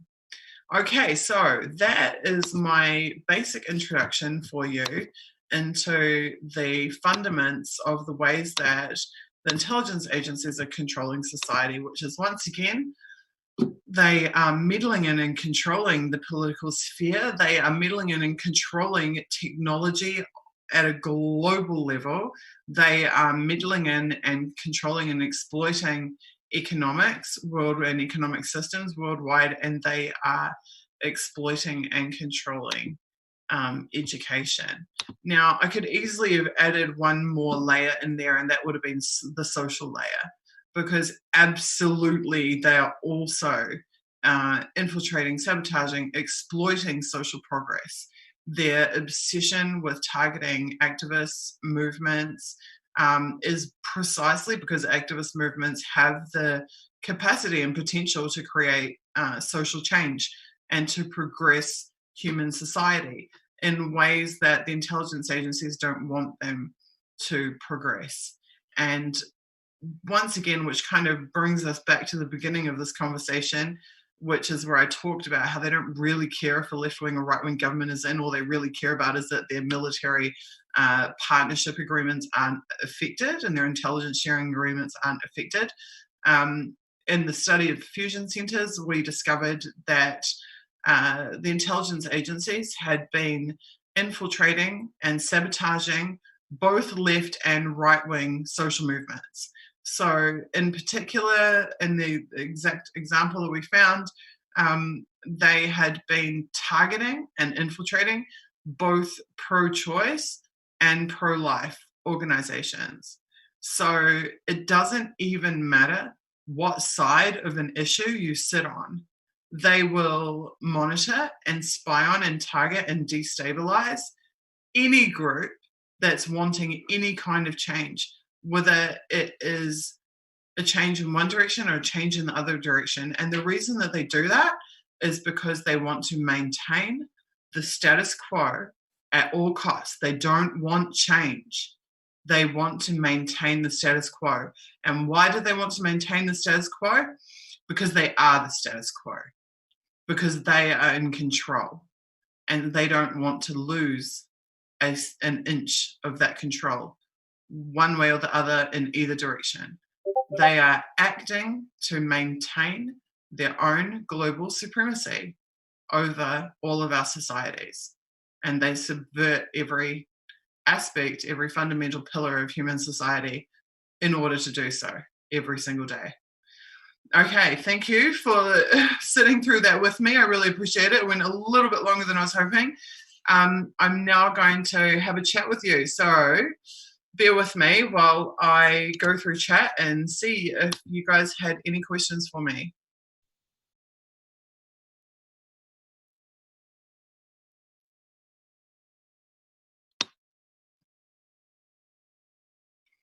Thank you for all the kind comments, you guys.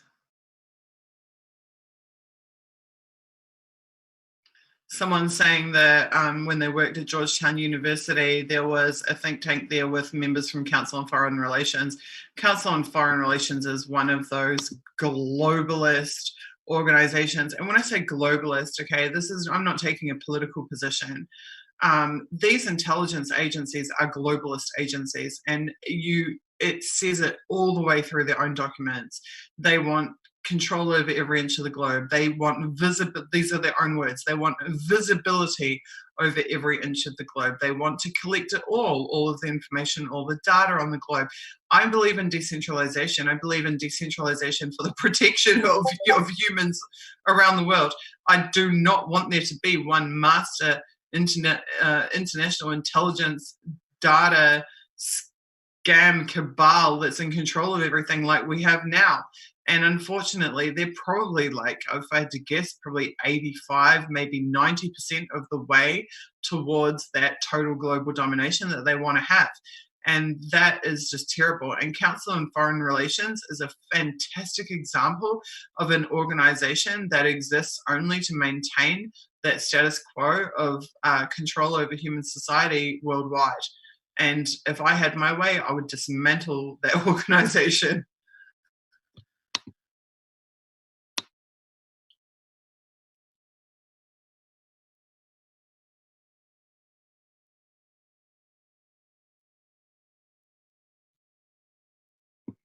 Social media admins, please, hi to the people from New Zealand saying hi to me. Please, can you highlight any questions that are for me? Because there are so many comments in the chat. It's really difficult for me to find them.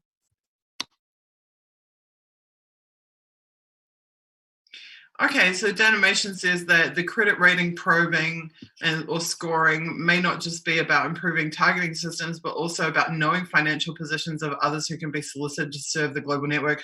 I would completely agree with that.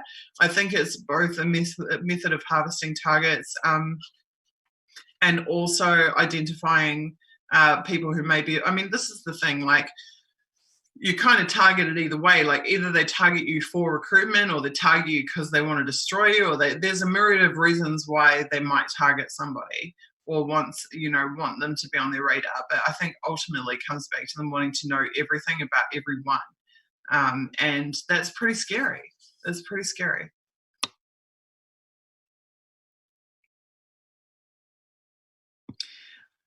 Peace Power says, Susie, I'm reading the latest NDAA, the National Defence Authorization Act for 2020, and all of your topics are spelled out in it.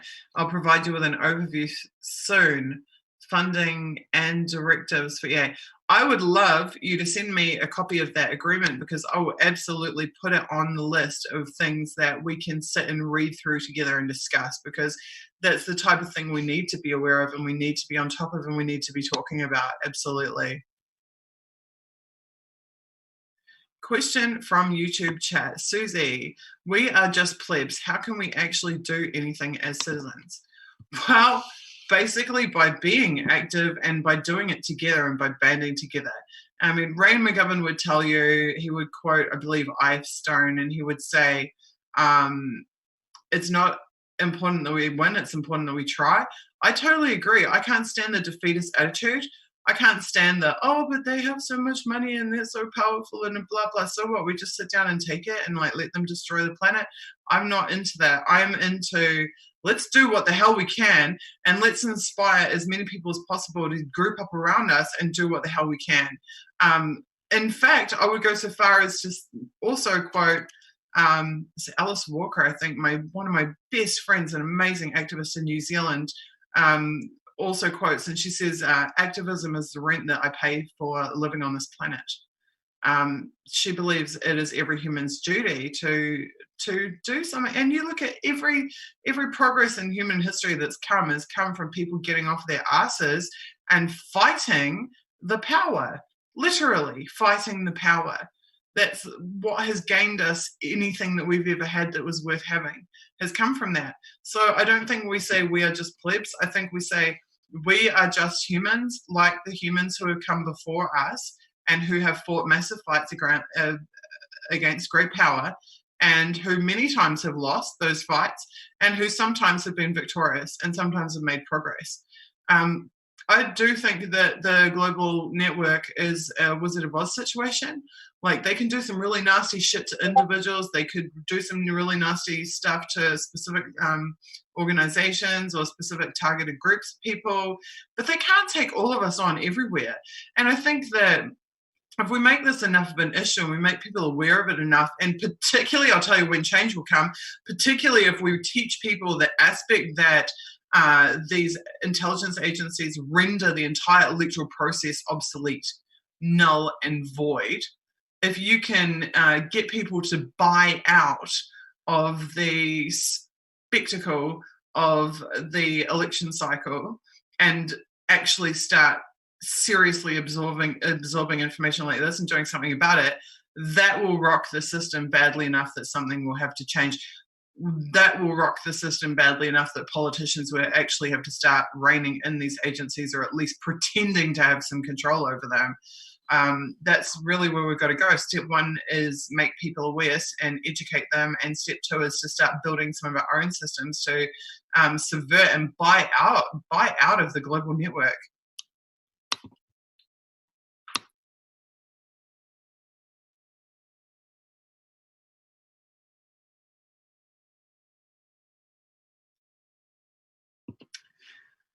What is my take on Bush Cheney 9/11 spook, Kofa Black sitting on the board of directors of Burisma Holdings, the same as Hunter Biden, and especially that nobody is talking of Kofa Black? I would describe that as another day in paradise.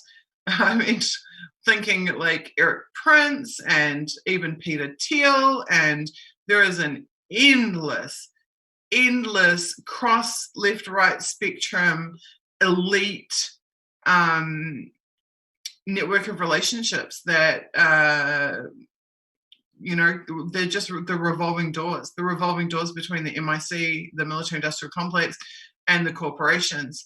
And that's one of the most interesting factors, is that when you look into the business relationships and the money, these are not isolated groups. The leftists are not isolated from the conservatives. Look, Clinton Foundation is a classic example. Look at the client list of the Clinton Foundation. Most of the countries on this planet, most of the regimes on this planet, it was the world's greatest open mafia scam, and entire countries were, if not entire regions, were participating in it because it was just known that that's the way that you do business. It's corruption on an epic scale.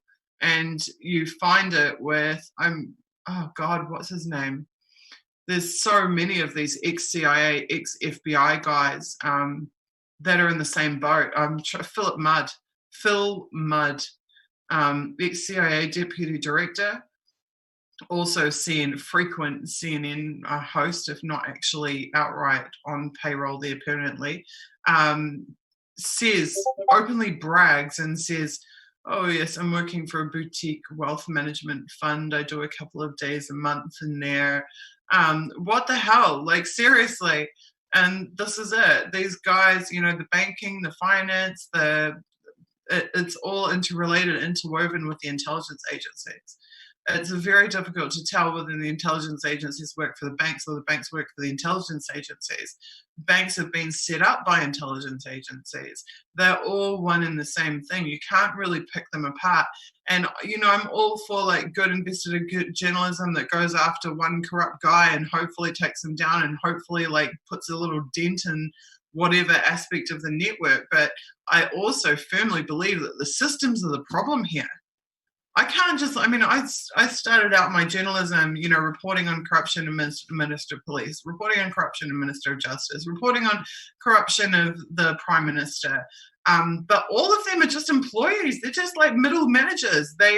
I couldn't even hate John Key for all the horrible stuff that he was responsible in doing to me and many other activists and journalists in New Zealand.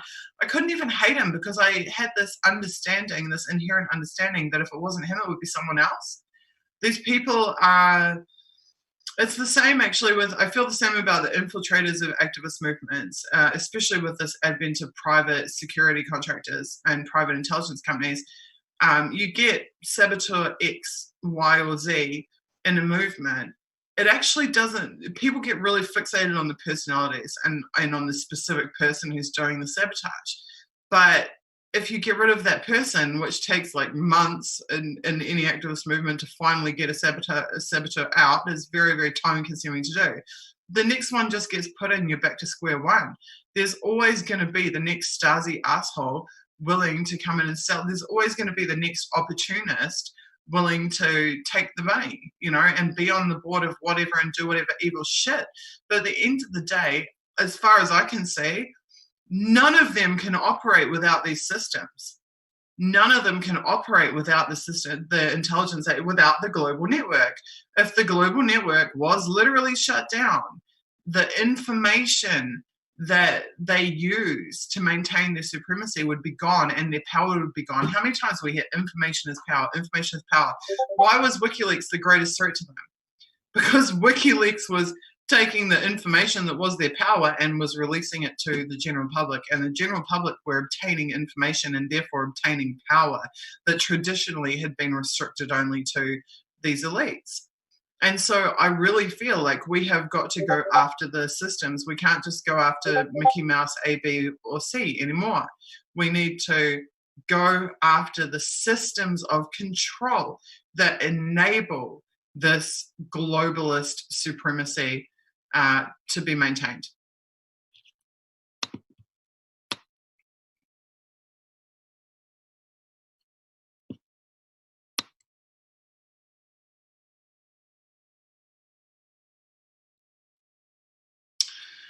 Susie, do I know anyone who has ever successfully found surveillance equipment that has been placed by some third party in their home, workplace, or vehicle, bugs, and cameras?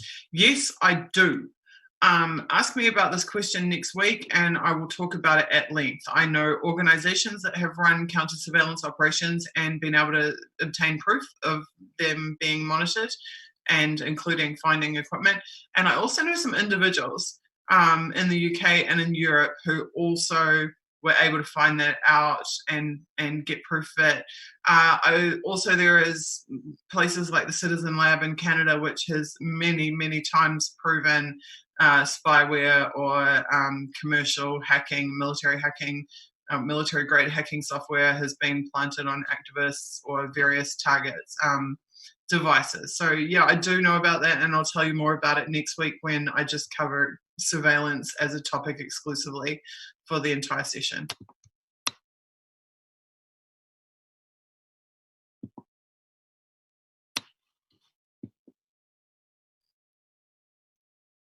Wow, you guys, chat's moving so fast.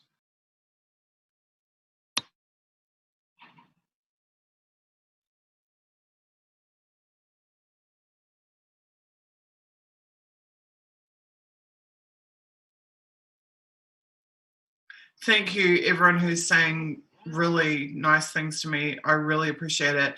Generally speaking, like, I've missed so much while I'm on the stream, but generally speaking, sometime in the next day or two, I actually do go back and watch the stream again and go and read through all the chats and see everything that everybody said. So I will pick up on stuff after the fact. You're also, I mean, a lot of people reach out to me every single day. I get messages on all different platforms. I get emails. The best and most effective avenue to contact me is actually on Discord, because on Discord I'm working with our campaign team every day and I'm most responsive on Discord, not necessarily in the channels, but you can actually private message me on Discord. So if you have something that you're like dying burning to tell me, Discord is the best way for you to do that, and you can go to oneversus5i.com/Discord and then message Susie3D. Or talk, I mean, our whole team's there, so you can talk to any of our people and they'll help you.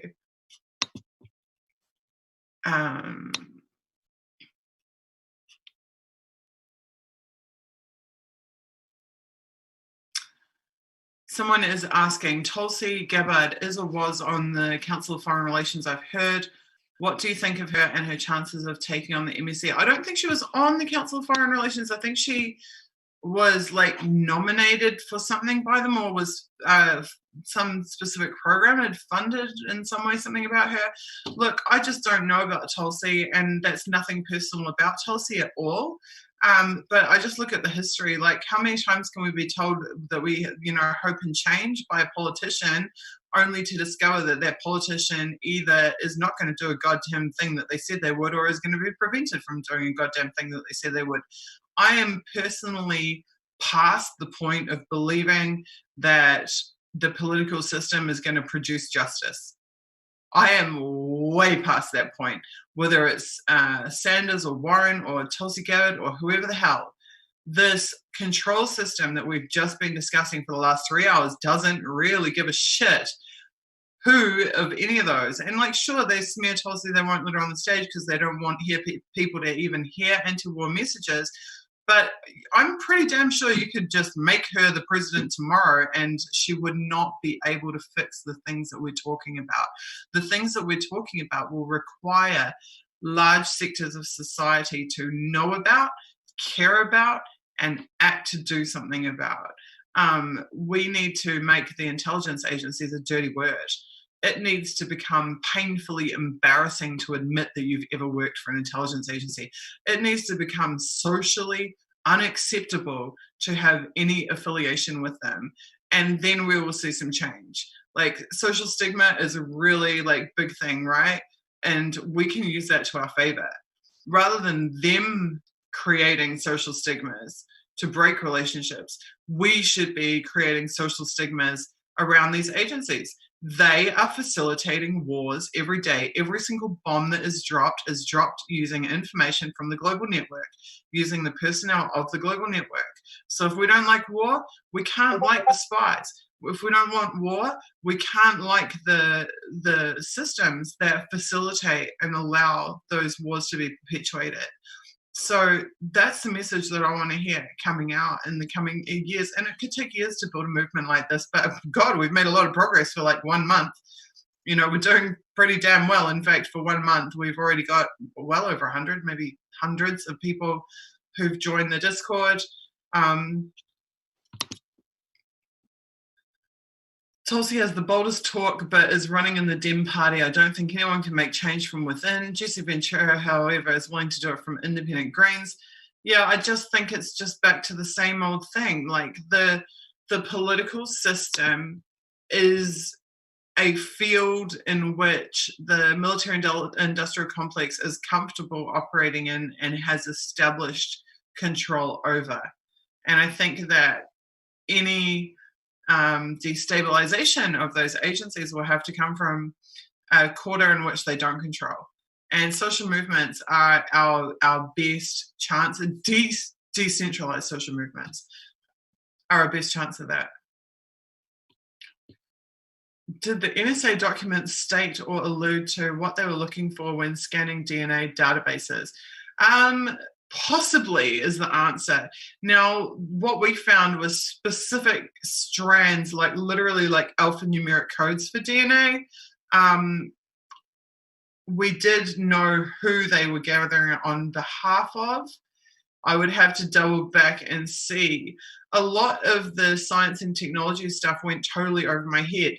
See, this is the thing, is that people need to really understand my limitations, because I do have some pretty serious limitations. For example, I literally am a high school dropout. I was great at some subjects. I was even advanced at some subjects, but I was also a terrible abject failure at other subjects. One of those subjects was science. I totally failed science so bad. I've never had any interest in science. It's just not my thing. I know it's the thing of many people love it, and science is a big deal to them, but it's just not my thing.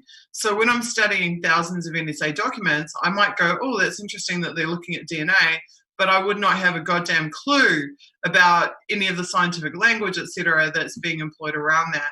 So it would take somebody who has a lot more knowledge than me to go back through those Decipher You episodes, find those NSA files, read through them and see what else they can get out of them. Really, I'm giving the best that I can based on my own research and knowledge and my own interests, but I am not like an all-rounder across the board that can tell you everything about everything. Certainly not.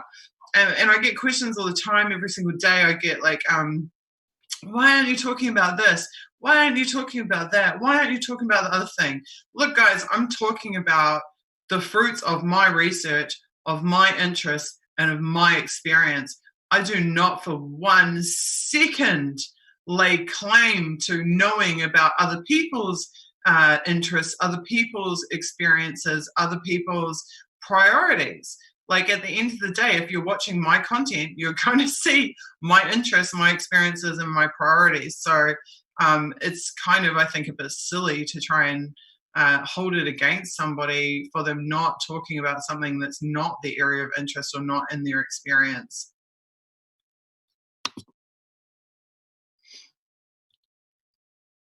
Okay, classic example. Slow News Day has said to me, Susie, do you plan on having a discussion on somnambulant torture? I don't even know what somnambulant means. I would literally have to go and type that into a online dictionary and find out what it means. I'm assuming that it means something like around sound waves or something like this. I don't know. I can tell you quite a bit about weaponry that has been employed against protest movements that is sonar based, but like I said, I'm guessing that that's what somnambulant means. So Slow News Day, there's probably a good chance that you will obviously know more about that topic than me, and I'm very, very happy for people who know more than I do about different topics to pursue those different topics to the best of their ability and to get that information out. I'm not trying to stymie doing so just because I don't know about something. Okay, someone's saying sleep. See, there we go. I don't even have a clue that that's about sleep, right? I can tell you about what I know about, but I can't tell you about things I don't know about. So I'm sorry, epic fail on that front on my part. Someone says, gotta love that New Zealand humility. Well, it's so true, you know? Things I've spent 9 years studying, I can tell you about, but things that I fucking flunked when I was 15, I definitely can't tell you about, sorry. Okay, last call for questions. I'm about 14,000 comments behind.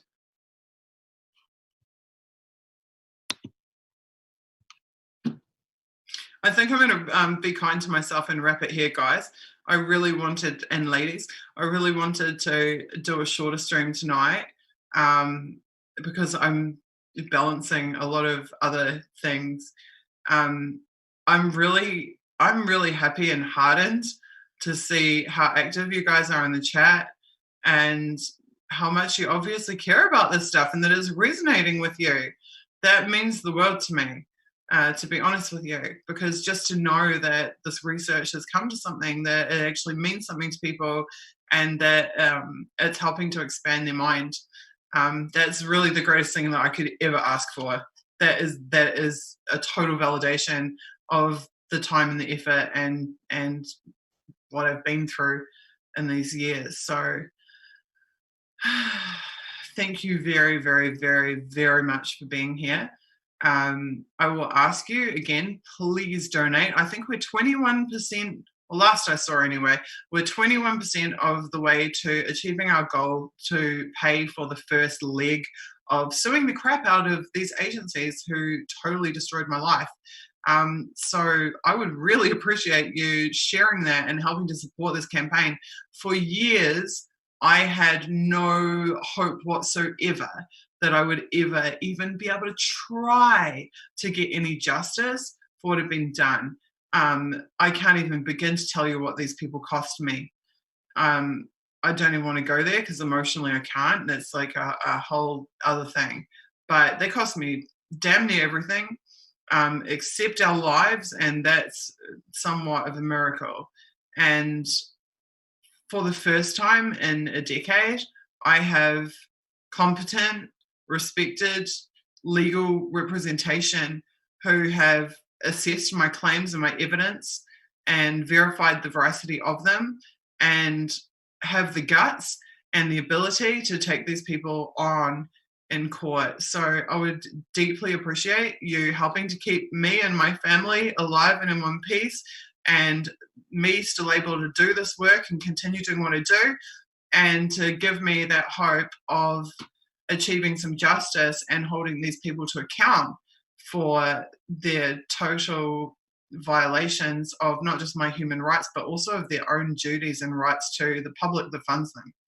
So please, I beg you, go to oneversus5i.com, share all the information, take all the steps on the website to promote the campaign, and spread that donate link anywhere that you can. And let's push this forward. I would love next week to be able to give you an update and tell you that we've raised even more than 21%. And I'm going to keep doing these weekly streams going forward. There's no shortage of content for us to talk about. I am planning to do the surveillance special next week, where we'll spend the whole time talking about surveillance. And the following week, I'll do Understanding World War III. And then we're going to get into geopolitics, role of CIA. And if you actually want to cheat, you can go and look up my article, Understanding World War III, and go through that. There's a lot of dynamite stuff in there. And then after those are the two that I really wanted to get out of the way, fronting myself. And then the following weeks, spoiler alert, I will begin to bring on some subject matter experts that know even more than I do and can give us greater contextualization about the activities of these intelligence agencies. So then I will get to go back into the interviewer role rather than fronting it myself. Okay, I love you all. Thank you for the myriad amazing comments and all the feedback, and I will talk to you throughout this week.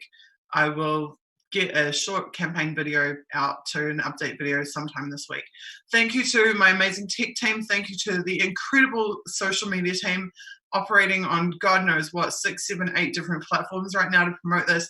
Thank you to everybody who has watched it, to everybody who cares about this information, to everybody who spends their time absorbing and discussing this instead of watching the Kardashians or something. Thank you so much. Take care, and I'll see you next week.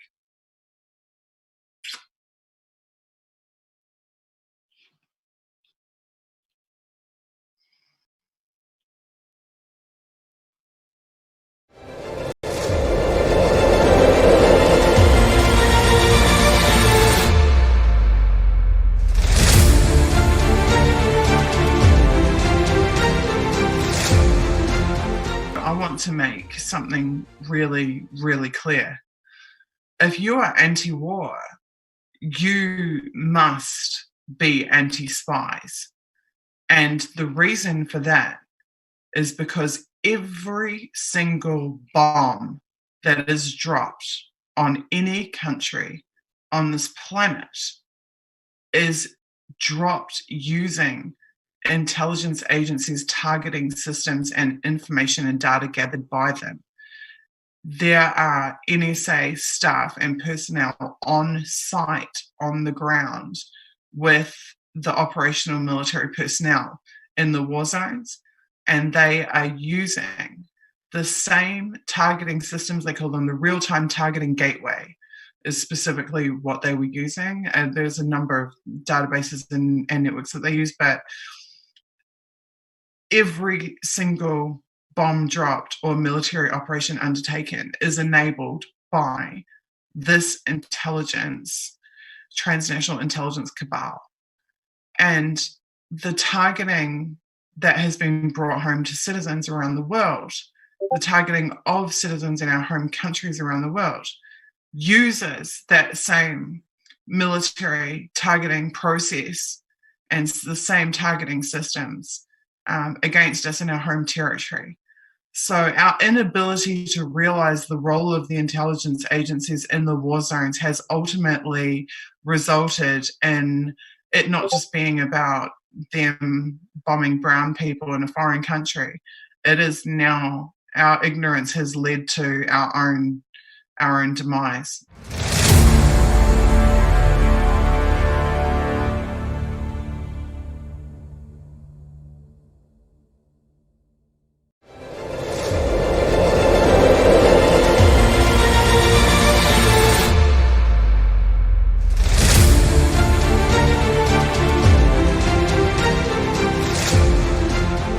So yet again, we see that these so-called oversight mechanisms are just completely inept and irrelevant, unable to perform their tasks.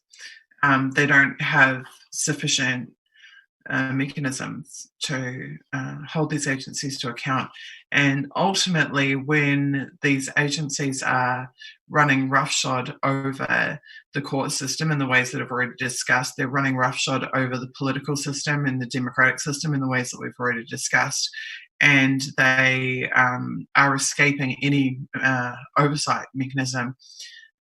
There is only one remaining option, and that is for people to take it upon themselves to organise and to hold them to account. That's it. We know the media is not going to do it. We know the media has been completely infiltrated by these agencies, which is yet another topic for another show. But if the media won't do it, if the political sphere can't do it, if the courts can't do it, and if oversight mechanisms can't do it, it's on you and me, guys. That's it. It's on you and me and all of us. And as far as I'm concerned, I mean, the greatest polluters on this planet are the military. The greatest perpetuators of war on this planet are obviously the militaries. And every single one of these countries that has a partnership agreement with the global network is facing privatization agendas, austerity agendas, widespread cutting of social services, GMO, poisoning of the food chain, theft and or contamination of the water. The infrastructures are privatized and sold off. Local manufacturing is killed. These mass trade deals are implemented to undercut, again, to enhance corporate power and corporate profits, and to undercut everyday people. And the social and economic outcomes for the nations who are partnered with the global network are consistently getting worse, just like they have in New Zealand. The countries who partner with the global network are destroyed. Ultimately, they're socially and economically destroyed. So it's not even that giving them all of our data and letting them mass surveil us and everything is turning some kind of profit. It's not. It's actually putting us in a worse situation than we've ever been in.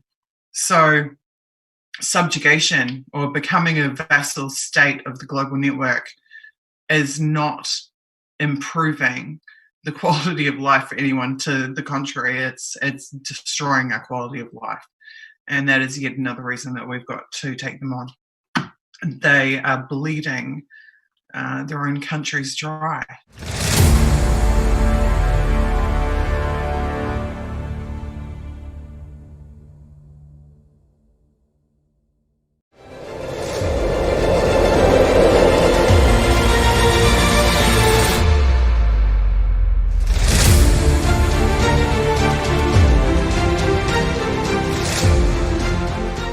The smear agents rely on social pressure. So they rely on guilt by association and social pressure.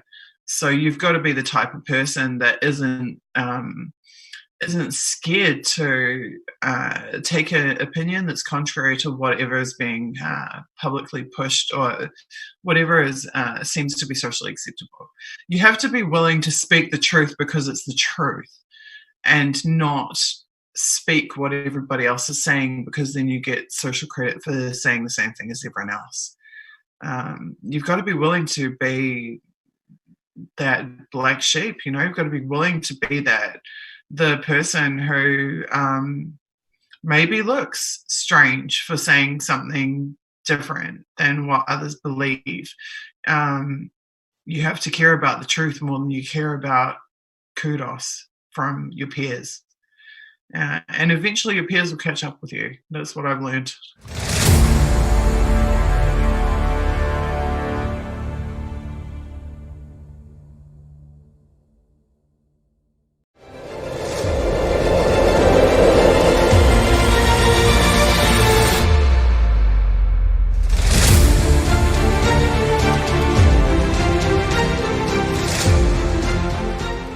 come to the conclusion, after years of all of this study and learning everything that I have learned, that those systems have got to go. They have got to go. They have got to be defunded, shut down, got rid of, goodbye, no more. Whether it is by the means that Iowa Jacob Applebaum talked about when he said what we need to do is go to the Utah data storage facility of the NSA and shut off the water, because without water they can't have the cooling systems for the computers that they need to store all of this data that they're stealing from everybody that they're spying on through mass surveillance. Whether it is through a mass movement, whether it's civil disobedience, or through a coordinated mass movement, I am not okay. Personally, I am not okay with an international intelligence cabal not only facilitating the murder of millions of people in war zones across the planet, but also targeting an ever-expanding section of society domestically within their own countries. I'm not okay with that. I'm not okay with them superseding and watering down and abusing law and the legal process. I'm not okay with them destroying due process and bastardizing the entire judicial system. I'm not okay with them undermining the entire political system and turning it into nothing but a puppet reality TV theater show while they do whatever the hell they want to in the background. I'm not okay with them killing people quickly in wars, and I'm not okay with them killing people slowly domestically in our own countries. And I'm sure as hell not okay with saying nothing about it and pretending that everything's fine and worrying about, what movie I'm going to see this week. I'm not okay with any of that. And if I'm the only person on planet Earth that gives a shit, I'm still going to sit here and say this, because I'm not okay with that. And none of us should be okay with that.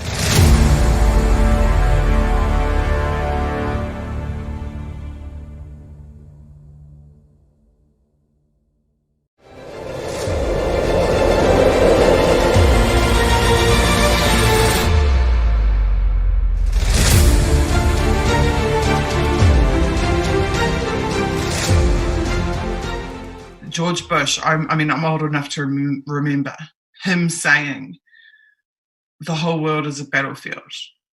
That in the war on terror, the whole world is the battlefield. And we just thought, oh yeah, this is like overblown politicians, rhetoric, it's just George W. Bush, he says all kinds of shit. But no, they weren't joking. They weren't joking. Their plan was to have the ability to target in real time any person on this planet, regardless of what country they lived in. And that is what they expanded their systems to have the capacity to be able to do. And that is what they have been doing ever since. And every single year, the problem is getting more widespread, and it's getting worse.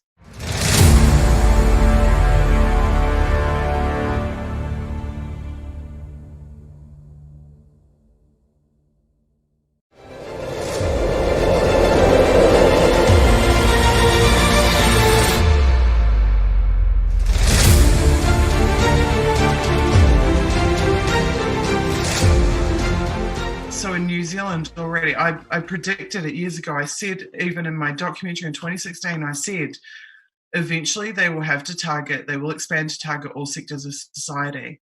And in the 2018 State Services Commission inquiry in New Zealand, we discovered that the very companies, the very private intelligence contractors that I'd been naming since 2012 as being involved in targeting citizens for political reasons, were not just targeting journalists, which they were, not just targeting political parties, including my own political party, Internet Party. We're not just targeting dissidents or threats to national security. They had been targeting child abuse victims who had pending claims against the government.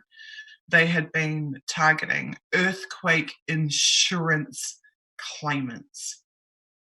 People whose homes had been destroyed in the Christchurch earthquake, who had pending insurance claims against the government, or specifically against a government agency called Southern Response, were being targeted and spied on by private intelligence agencies engaged by government departments.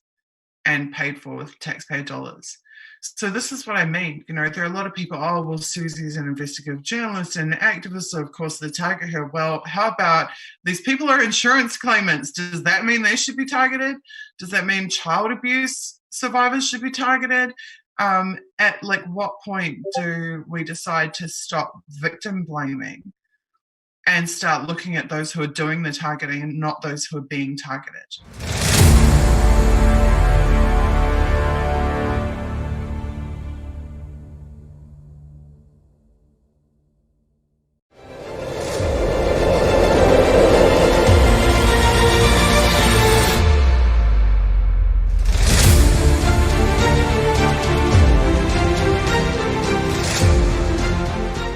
I also wanted to talk tonight about risk. Because there's two types of risk. There's the risk that we face as activists and journalists, and there is the risk, the fear-driven risk that these agencies are obsessed with. Because the greatest irony is that for all of their trying to instill fear in other people, these agents are really scared. They're constantly scared. They live in a constant state of fear. They consider what they do to be risk management. And if you've read an article that I wrote called Glenn Greenwald and the Irrelevance of Electoral Politics, I wrote that in 2014 after Glenn had appeared in New Zealand. And in that, I talk about how one of the principles of business is risk management and how the intelligence agencies view everything that they do in terms of risk management. The risk, they think of the risk to themselves, and they're constantly obsessed with minimizing risk. So whereas we as activists and journalists think about overcoming fear and taking risks, we consciously take risks. Like I consciously take risks all the time because the principle is more important to me than trying to personally stay safe. The spies are the opposite. The spies are absolutely fucking petrified of risk and everything that they do, their obsession with deniability, their obsession with cover, their obsession with creating legends, manufactured falsehoods, lies, is all about trying to minimize the risk to themselves. So the Julian Assanges of this world set aside any fear of personal risk for principle, and the spies set aside principle to minimize personal risk.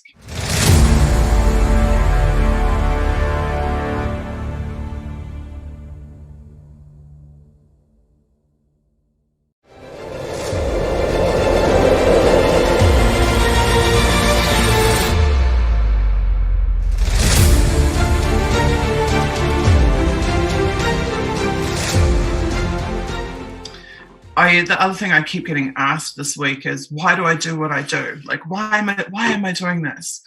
Well, it's pretty simple from my perspective, really.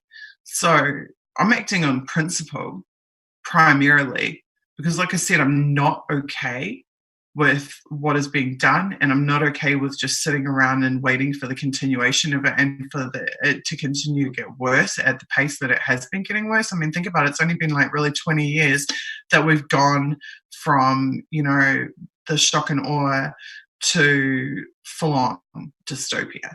Like, it's actually been less than 20 years. And things are not getting better of their own accord. But the other reason I keep getting told, like, oh, you're so brave, you're taking such a big risk. These agencies put me through hell in New Zealand. I tried to talk, I did as much as I could to explain in my 1-hour documentary in 2016 as to what I'd actually been put through. But they consciously and deliberately terrified, and I'd say petrified is actually the right word. They petrified me on a daily basis through myriad means and ways, and they endangered me over and over and over and over again. And the net result of them doing that to me immunized me to it, because you actually can't live in a state of permanent fear. And at a certain point, you no longer have a fair response to the bullies who are doing that to you. It's like every kid who gets bullied and bullied and bullied and bullied, eventually they have that day where they snap. Well, I definitely got to that. It didn't take me that long, really. I got to that and I started thinking, you know what? I don't care if you guys have billions of dollars and I have nothing. I don't care if you guys have tens of thousands of personnel and I have a ragtag team of 6 people in a citizens media team. I am going to fight you tooth and fucking nail because what you are doing is immoral and unethical and anti-human, and you have no right to do it, no matter how many laws that you write to suit yourselves, no matter how many times you indemnify yourself retroactively, no matter what justification you come up with, no matter how many politicians you bribe or buy, no matter how much technology you develop. You don't have a natural right to any of it. And we do have natural rights as citizens. We do have natural rights as human beings.